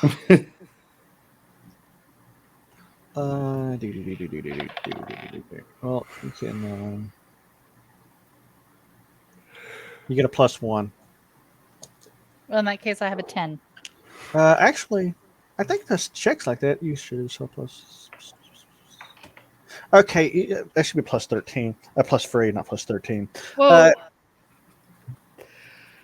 But it's a 12. I mean, you can tell that she is probably in her early 50s. Even even through the grime and the ratty hair and the ratty clothes, you can see that she is not a spring chicken. And the way she's talking about her young daughter, it doesn't make sense.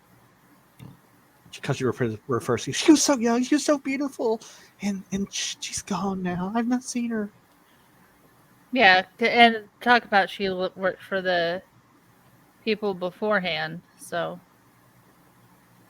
I mean, how long have they been gone? How long has these two been ruling? You asked her that. Not her. You don't know that offhand, but you're pretty sure you could find out pretty easily. Well, yeah. So what do you do? I'll just pat her on the shoulder and tell her I'm looking into it. Gabi comes up and he goes like, beef jerky. Okay. He said, don't tell her it's goat. And she tastes like, thank you, kind dwarf. Smells funny. She starts eating it like very horrifically. Hey, a Black Angus, medieval times, early 50s, exactly spring chicken. But do you go ahead and go back into the inn? Yeah.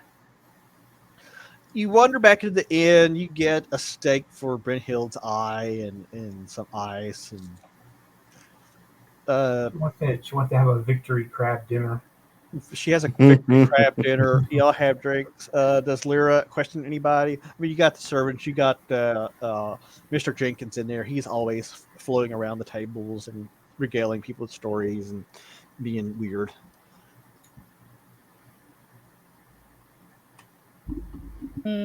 Like, gonna ask about the rulership. Yeah, I mean, how long, have they been ruling? Stuff like that. I said, let me tell you, that is quite a tale. Not the best tale. In fact, kind of a sad tale. And you could tell he's kind of meandering and rambling and not exactly getting to the point as the DM has hiccups and it is what it is. Oh, actually, never mind. Let me look something up real quick. He's like, Count Hal. Yes, he's been in.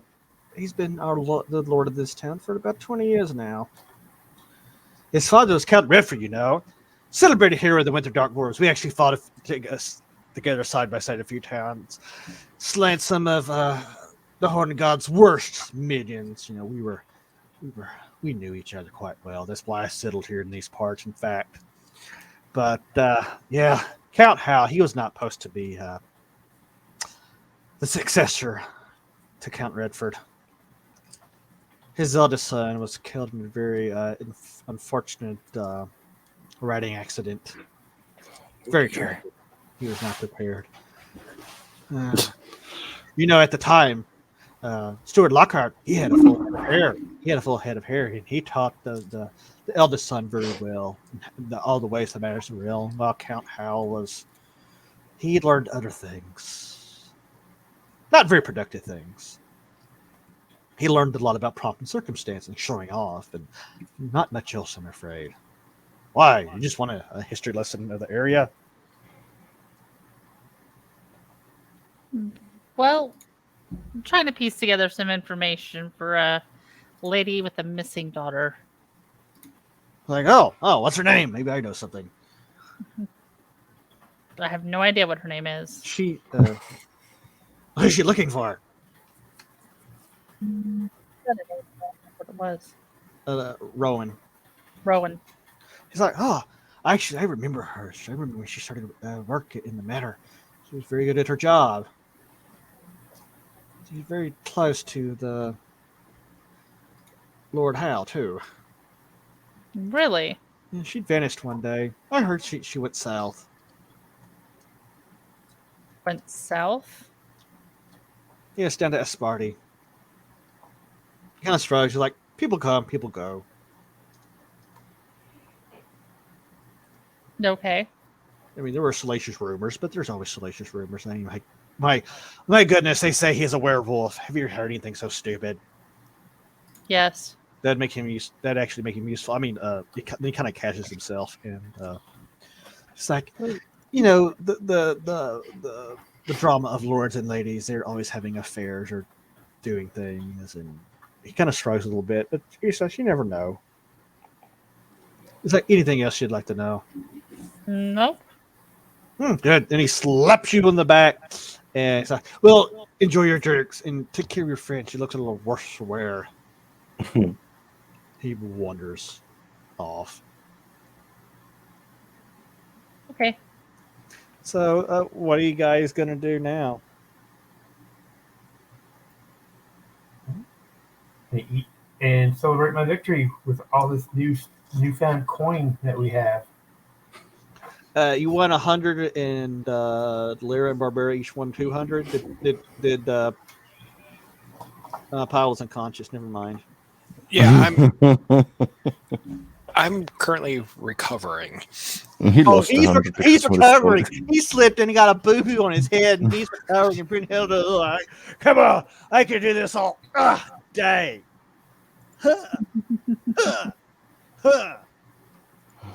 I could do this all 7 rounds. Hey, you ought to thank Bloodwild, because Bloodwild's fumble table probably saved you. Probably. I think Bloodwell's fumble table saved a pile too. Get away! Yeah, Bloodwild is the Indirectly. MVP He's of the hero night. of this narrative. He's the real hero. Yeah. We can start singing Blood is the champion, my friends. I'm trying to think what Bloodwild would count as in this game. Would he be like a bureaucrat for having written those charts?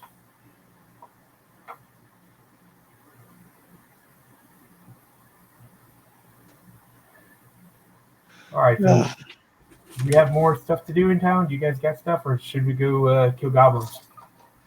Just like somebody's excited. Guy was like, we should still pick some brains around here. And we should pick some stuff. Oh, somebody's playing with their lightsaber. What the fuck? Fizz, we still have a little bit of time tonight. Do you want to go see your meeting? Your lightsaber is activating by itself. Get your It's lightsaber malfunctioning. Now might be a good time. Lightsaber's out of control. Like his cucumber. Whoa. Every time I go to open my mouth, it activates. It's like I'm gonna mute. Get that thing under control, sir. Bitch. Or Mecha Cthulhu is gonna come kick your ass. It does. Okay. Punisher 9, it does kind of sound like a raptor. That's why I feel like no. Then I realized it's his lightsaber. Fizz, is there anything you want to do as far as Wilhelm? I could head over to him. Of course, actually, guys, you still got to go make things good with Lockhart too. Yeah. Of course, Lyra Oh, can yeah. go. Take No, care. I want to see that. Let's go to him. Whoa. Okay. Let's bug Lockhart. So, is that what you guys are going to do right now? I'm gonna bring Papera. Whoa. So, I'm is gonna go everybody in to the- agreement? Because we're going to do a screen dissolve otherwise. If everybody's going. Everybody going back to the manor? Yeah, sure. The party finds himself in the manor, standing before Stuart Lockhart, and he looks at the party and says, Did you handle the manor we discussed?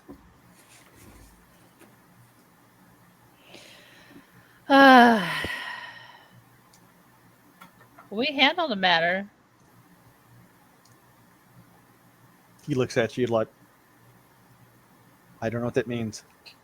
I'm gonna hand him the money that He's like, you got it? You got it. You and you can see relief kind of wash over. It's like, my gods, we never actually recover coin in this place.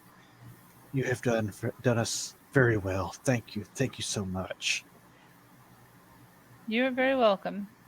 So, is there anything else I can help you with?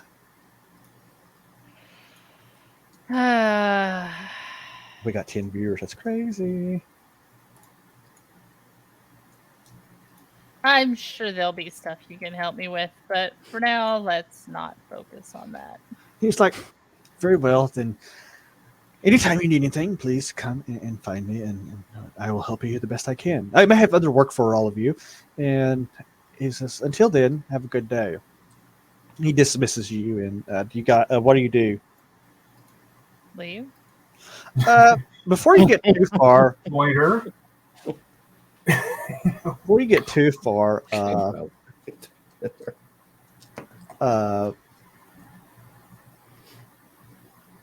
let's see something.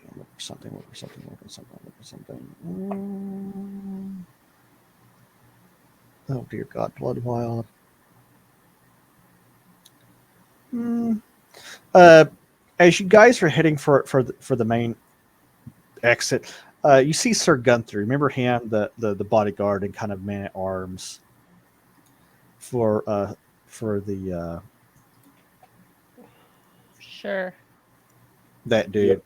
He's standing there, and as you go to pass, he's kind of like, psst, psst, psst, kind of Dude, we don't have time for more fist fighting.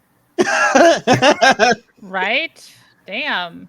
What is up with this town? These people. They're just all like, everybody. "Sir, I want to challenge you. What do you actually pay attention, or just keep walking out like nope? Who's he doing that to? The part he's kind of like he's looking at he's The like whole group? making eye contact, but I was like, psst, psst, psst. And he's kind of like standing off in the shadow corner, like come here. Psst. He looks very concerned. I'm gonna head And over. who did you say this was again? Sir Gunther, the knight that's always there, either with Lord Hal or Oh, the one that maybe was stink eye and Yes. the lady. Yeah. Yeah, he's chillers. Fair. She just called your lady old. Of course, the Yeah, lady's well. young compared to you. So, do you just ignore him and keep going, or I'm gonna head over to him. then he like sneers and looks down at you? His eyes burn with enough fire, and then he kind of lets out a low like growl, like. "Rrr." Does anybody else go over there? Yeah. Let's just go. Okay, what do you want, dude? Sir, dude. Yeah. Well, He's like, Stuart Lockhart told me you were helping us with a delicate matter. Yes, I solved the problem. Behind you, you hear a as Gobby face like. God, Yep. that hurt. He's like, he looks at Lyra. He's like, he knows the knows little shit. He just ignores you. He doesn't acknowledge you really. He says, you took care of the problem for Lockhart, right? We took care of the problem, yes. Well, I wouldn't say we took care of it. It's a work in progress. He's like, I have a delicate matter that I need help with. Look, we don't do trying to- love triangles. It's not our thing. He's like, no, yes, but no. He's like, there is coin in it for you. Well, why didn't you just start with that? He's like, there were certain letters of a certain nature in my bedchambers, and they are gone now. And I've been receiving anonymous letters that someone is wishing to extort me, and I'm not sure who it is. Hmm. I need you That to find sounds out. like quite a conundrum. Not for me. It's like, no, not you, but it can concern you because if the price is right, am I right? I'm right. If the price is right, we could be bothered. He's like, if you can recover the letters and keep this from turning into a scandal, I will pay each of you 50 gold. I'm listening. Like, yes. The only ones that could have had access to my chambers are the servants, the staff. Oh, so the usual usual, The suspects. suspects. Yeah. Yes, but it would be very improper of me to be interrogating the help, and it might set them off, and they may make the contents of the letters public knowledge. The help. So the help aren't going to get mad if like a group of 6 people start interrogating He's like, the help? they do leave this place. You find them, question them, and just They're going to have no listen. idea where these questions are coming from, I'm sure. He's They're like, but I have plausible. we're just concerned citizens. He's I like, mean, I have plausible deniability. Or perhaps you con him. You look like a very cunning and manipulative soul. Convince them that you are helping and want to help them with their con. But if I do decide I want to help them with their con, He grits his teeth and gives you like the if it looks like could kill, you would probably be dead right about now. fantastic. He's like, that would not be beneficial to you. What would be beneficial to me? You completing the job you getting paid, and we put this thing to bed.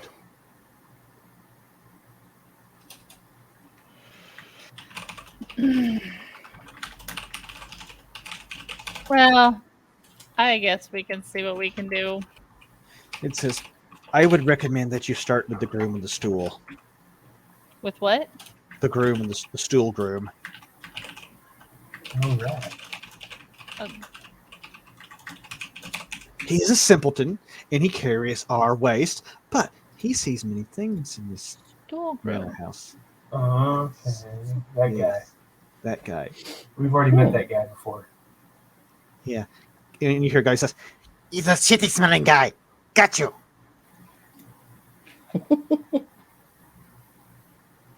It's like, Dual groom. you go talk to him? Yep. You go talk to him? And I don't know. This sounds like a shitty job. A very shitty job. yeah. It's like, you do this, and everybody benefits. Will you Yay. do this for me? Do they really, though? Thanks for the 100 cheers. Punishment 90. I ain't giving somebody fate points. Or you who do you think needs a fate point? Pile. Kyle. It's like, I need a fate point not to knock myself out. Well, go ahead and knock yourself out with that. Yeah, keep knocking yourself out and you can make money. Be part of the mission. Actually, for 200 points, we will intentionally knock him out every session at least once. I'm not dragging him. I leave him where he falls. He's like, he's looking at you again. He's like, do we have a deal?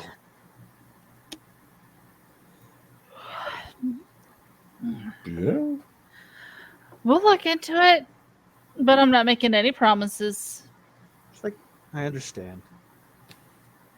And remember, if you do this well, not only will you be paid well, you will make connections. Connections are important in this place. Yeah, as long as you're not making them with yourself. He just shakes his head and he's like, last I saw the groom, the stool groom, he was. I hope he's not been dumping in the moat again at the fortress, but you might want to check. He's either there, dumping in the river, or in the quarry.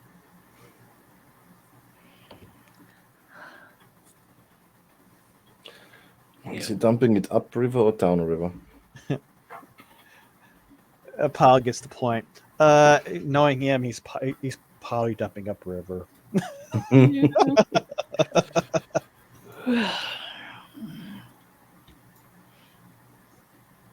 All right. He's like, good job. And he kind of brushes against Lyra and he's like, don't let the gnome take lead on this. And he wanders off. And you can hear the venom in his words for the gnome. She just gonna laugh and make sure it's loud enough he can hear her. Who, Fizz or the knight? The night. She knows he's jealous. But he's so egotistical. He takes it as like she knows the gnome's incompetent too. I'm not incompetent. You're very good. You're very useful at your job. He is very competent in his incompetence. Thank you very much. So She knows he's jealous, and she thinks it's ridiculous that he's jealous of somebody who got brainwashed by a no. You got- at least he's got a clean brain. So what are you gonna do? Are you gonna try to chase down the pooper scooper? We'll find him eventually. I'm not I'm making this a priority. Well, I mean, nobody is right now, and he's also away from anybody that could interfere. So this might be an opportunity. So what are you gonna do?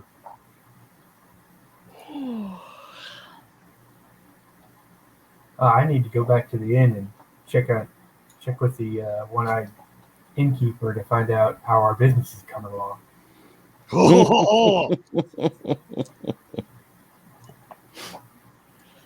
Yeah, I'll tell them to, go do their thing, and I'll take Gobby if he wants to come and go look You're gonna for go down there. shit So- scraper. The part. What's Fizzle gonna do? I'm gonna sneeze. Or not. He's gonna sneak up on Achoo! you. What's Well, he I gonna- guess I'm gonna go and I don't know what do I gonna do. I could go to Wilhelm, but I don't know if she already spoke with him. That's a good point. Maybe you could go drop in on the lady. I'm not gonna drop in on the lady with Barbera.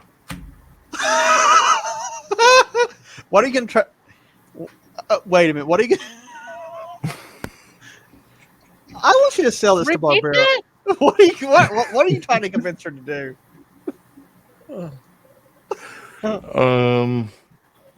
It's an adventure. She can learn new things. Whoa. Yes, it's for research purposes. What's Barbera say to this? High or low, Bear? Hi. That's a 2. No. She's oblivious. She's like, oh, I'm sure you want to go have fun with your lady friend. You don't need me. But I do. Someone needs to. Bear, me up. roll. Okay, I'll give you Bear another chance. He tries to play some more. Roll me a charisma check. Oh, God. Let me see here. Before you tell me the result,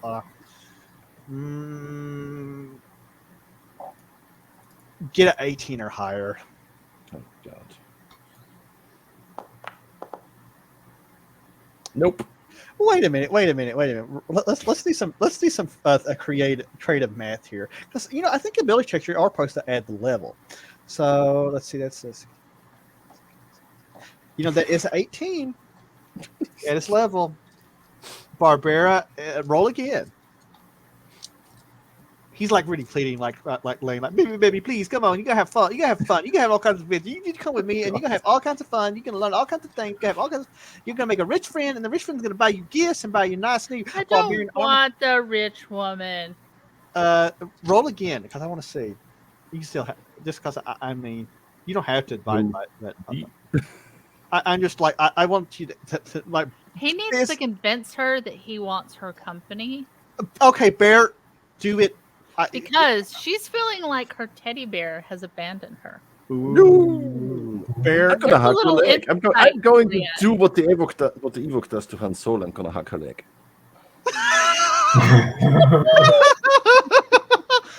You hear another as Gavi face slaps himself again. It's like, oh my god, this fucking whore gnome. Gobi's gonna kill himself. He That's just the put his plan. hand through his own face. He's gonna get brain trauma. Where That's the plan. am I? She's gonna be like, "You want my company? Yes. Really?" Of course. And she's gonna pick him up, give him a big hug, and say, "Okay." I'm just gonna Greenhill go. is giving Barbera the weirdest look, like, what is going on over there?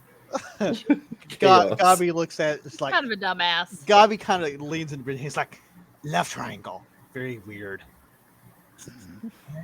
Well, the gnome mafia has a blonde waitress. She can come too.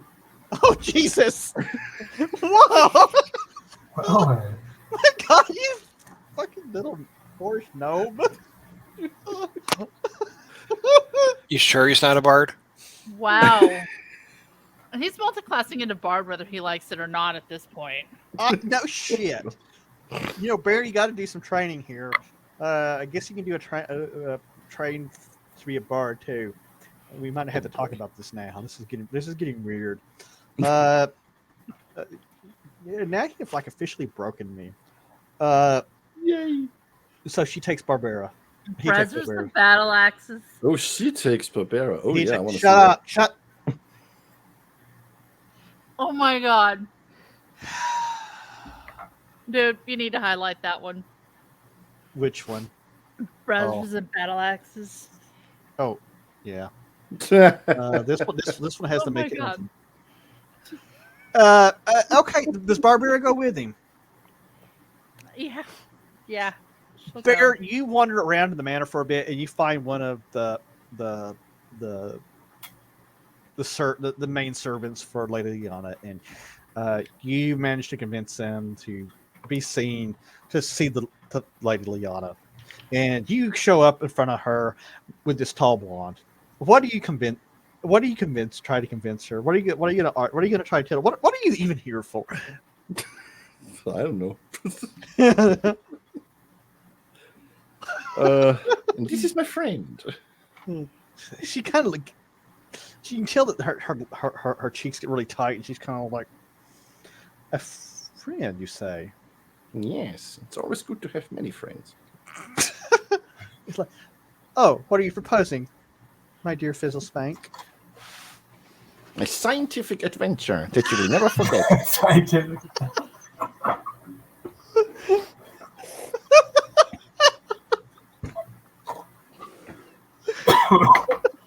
That's what a scientific adventure in anatomy. Yes, Biology lesson. we must explore options. Lord. Exploration is important. I'm so long. Oh, Bear, do you want to like try to make a career check? What? Like, oh my god. Hold on. Let me think about this. You've broken my.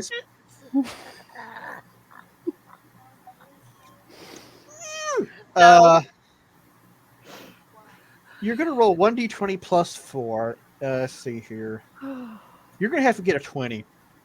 That's not good. Now, Bear, wait a minute. Wait a minute.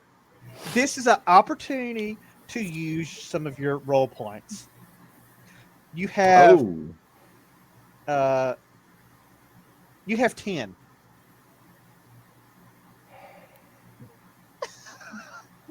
I'm gonna use all 10.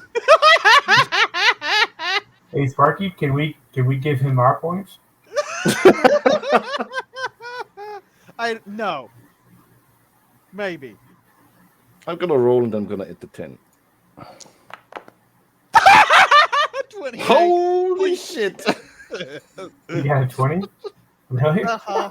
So there's only one thing that can be said about that right there. Well,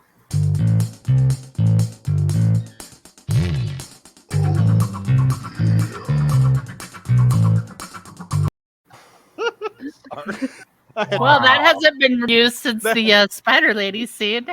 No, that hasn't. No, like, yeah, that whole situation fades to black on that one. We're almost done. Lyra, do you try to find Aston the Martin for playing character? Jesus Christ, blood. Is that the poop dude? Yeah, the poop dude. Okay, yeah. For poops. You and Gabi walk out like in shame. Yeah, we made that a long time ago because you're idiots. But you wander down to the large keep that's there on the top of the hill, and at the corner of the moat, you see this goofy-looking guy with his bucket going, get out, poop, get out. And he's just shaking vigorously. I don't think that's going to work. And he stops and he looks. He's like, hi, pretty lady. You come to help me dump poop? Did his accent just change? Yeah, probably. I don't remember what it was earlier. Yeah, it felt like this guy's. Yeah, you're insane. giving him Gabi's voice. Yeah. It's right. Gabi's brother. Gabi's brother by another mother. Instead of shaking the bucket, why don't you rinse it in the water? It's like, Just a thought. I might get poop on my hands. You might get it on your head shaking it. He's like, I'm not shaking it like this. And he actually does that to demonstrate. Shaking it above his head. And he's like, see, not come out. Very sticky. He said, why are you here? Why are you here, pretty lady? You get some water in there and get a stick and stir it up. Dump it. A stick? A stick? That's a really good idea. I like that idea. Gabi takes out one of those axe handles. He's like, here, use this. Like, oh, thank you, dwarf. And he takes that. Oh, this will be good. And he starts like scraping it. Then he holds it up, and then it's like on the end. He's like, he starts like,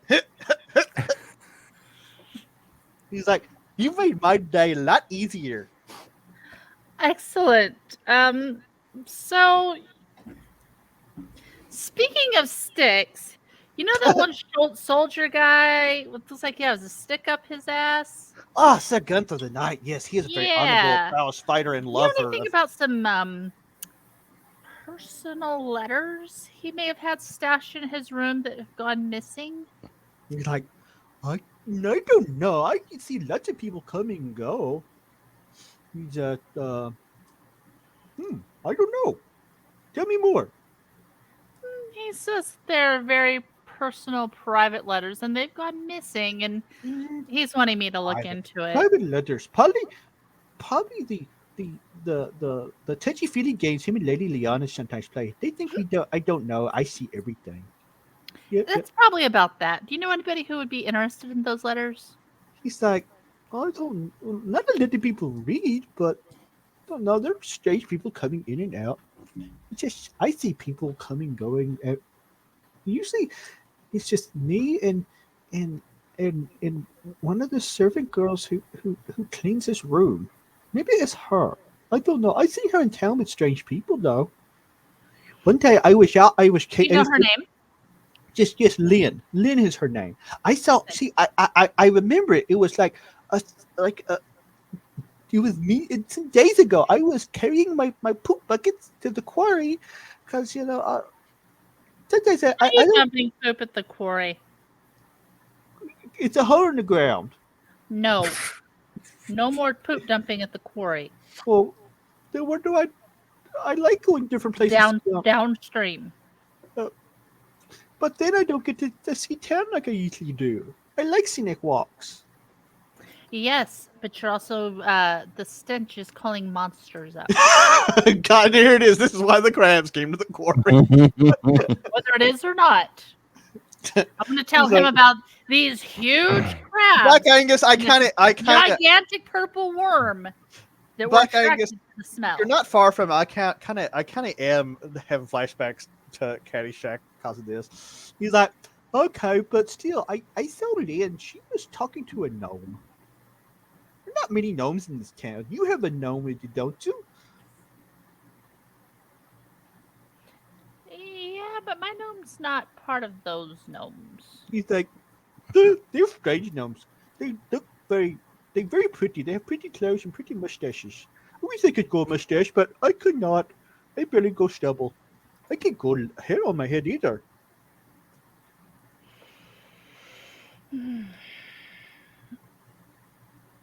Like, All right, so she knows to look for Lynn, and then she's associated with the gnomes.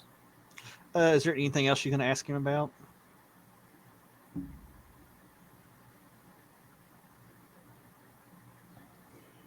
Asking his trade About the secret. old lady's daughter, if he remembered a girl many years ago named whatever the hell it was. Just she was nice. I was young then. I was much smarter back then. I was smarter. I was second groom to the stool. I work hard to work my way up to number one groom of stool. Very hard work. One Very and number hard. 2, huh? Yeah.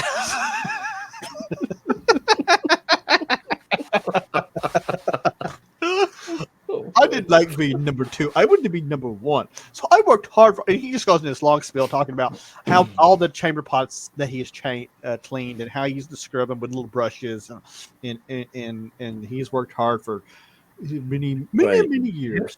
What happened to her? He's like, oh, there was strange things that go on in Matter. Her and Lord Tringiston, they were close. Lady Liana, she was young too. She didn't like that. She was a child then, and then she disappeared. They tell us she went to Asparti, but let the people go to a big city. I don't know. I like it here. This is the best poop I think I could ever clean up in my life. And I'm too old to start over. I'm too old to be number 2 again. Well, here's some advice for you. Yes? Talk to the cooks and tell them everybody needs a lot more fiber. Walk off. He's like, thank you for the stick. Yeah. As you're walking off, he's smelling it. Ugh. Oh boy. That you know what? One day, Punishment 90, he's gonna be like the guild master of the Chamber Pot Incorporated, and he's gonna be like the richest man in the whole region because he runs all of the Chamber Pot emptying services. He becomes he's like beyond number one. Puma, yeah. He's gonna be shit. King shit. King shit on Turd Mountain. Yep. On that note, since we're at 2 hours and 11 minutes and 52 seconds, I think we're going to go ahead and call it there. And I want to thank everybody for coming out. I want to thank Punishment 90 for the chairs. I want to thank Black Angels for the subscription. I want to thank people for potentially following the YouTube channel, on social media, and all the things. I'm glad you all came out. I hope everybody had fun tonight. I want to thank Bloodwild for saving our PCs. Bloodwild is the MVP tonight, and he gets 10,000 XP for his efforts. And is somebody actually to raid into? Let's see, is anybody to raid? Well, there's actually like 3 different people we could raid into. You. Sig, who should we raid into? I'll let you decide. Let someone else. I don't do raiding. Someone else can do that. What are our Number options? 3. Well, we have Bones, we have Creep Show, and I know Crane writes for TLG right now. I don't really know her, so we're gonna do high low for Bones and Creep. I guess we're going into Creep raid, so we're gonna raid their. Bones is playing RimWorld. Yeah, we love RimWorld. Well, some of us do. Right. So we're going to go ahead and raid for that, and we're going to play the outro music and wish everybody a good night. We're going to hit the raid button, and actually we don't have an outro, but whatever. But I want to thank everybody again. Y'all have a good night. Have fun, and may the cucumbers be with you.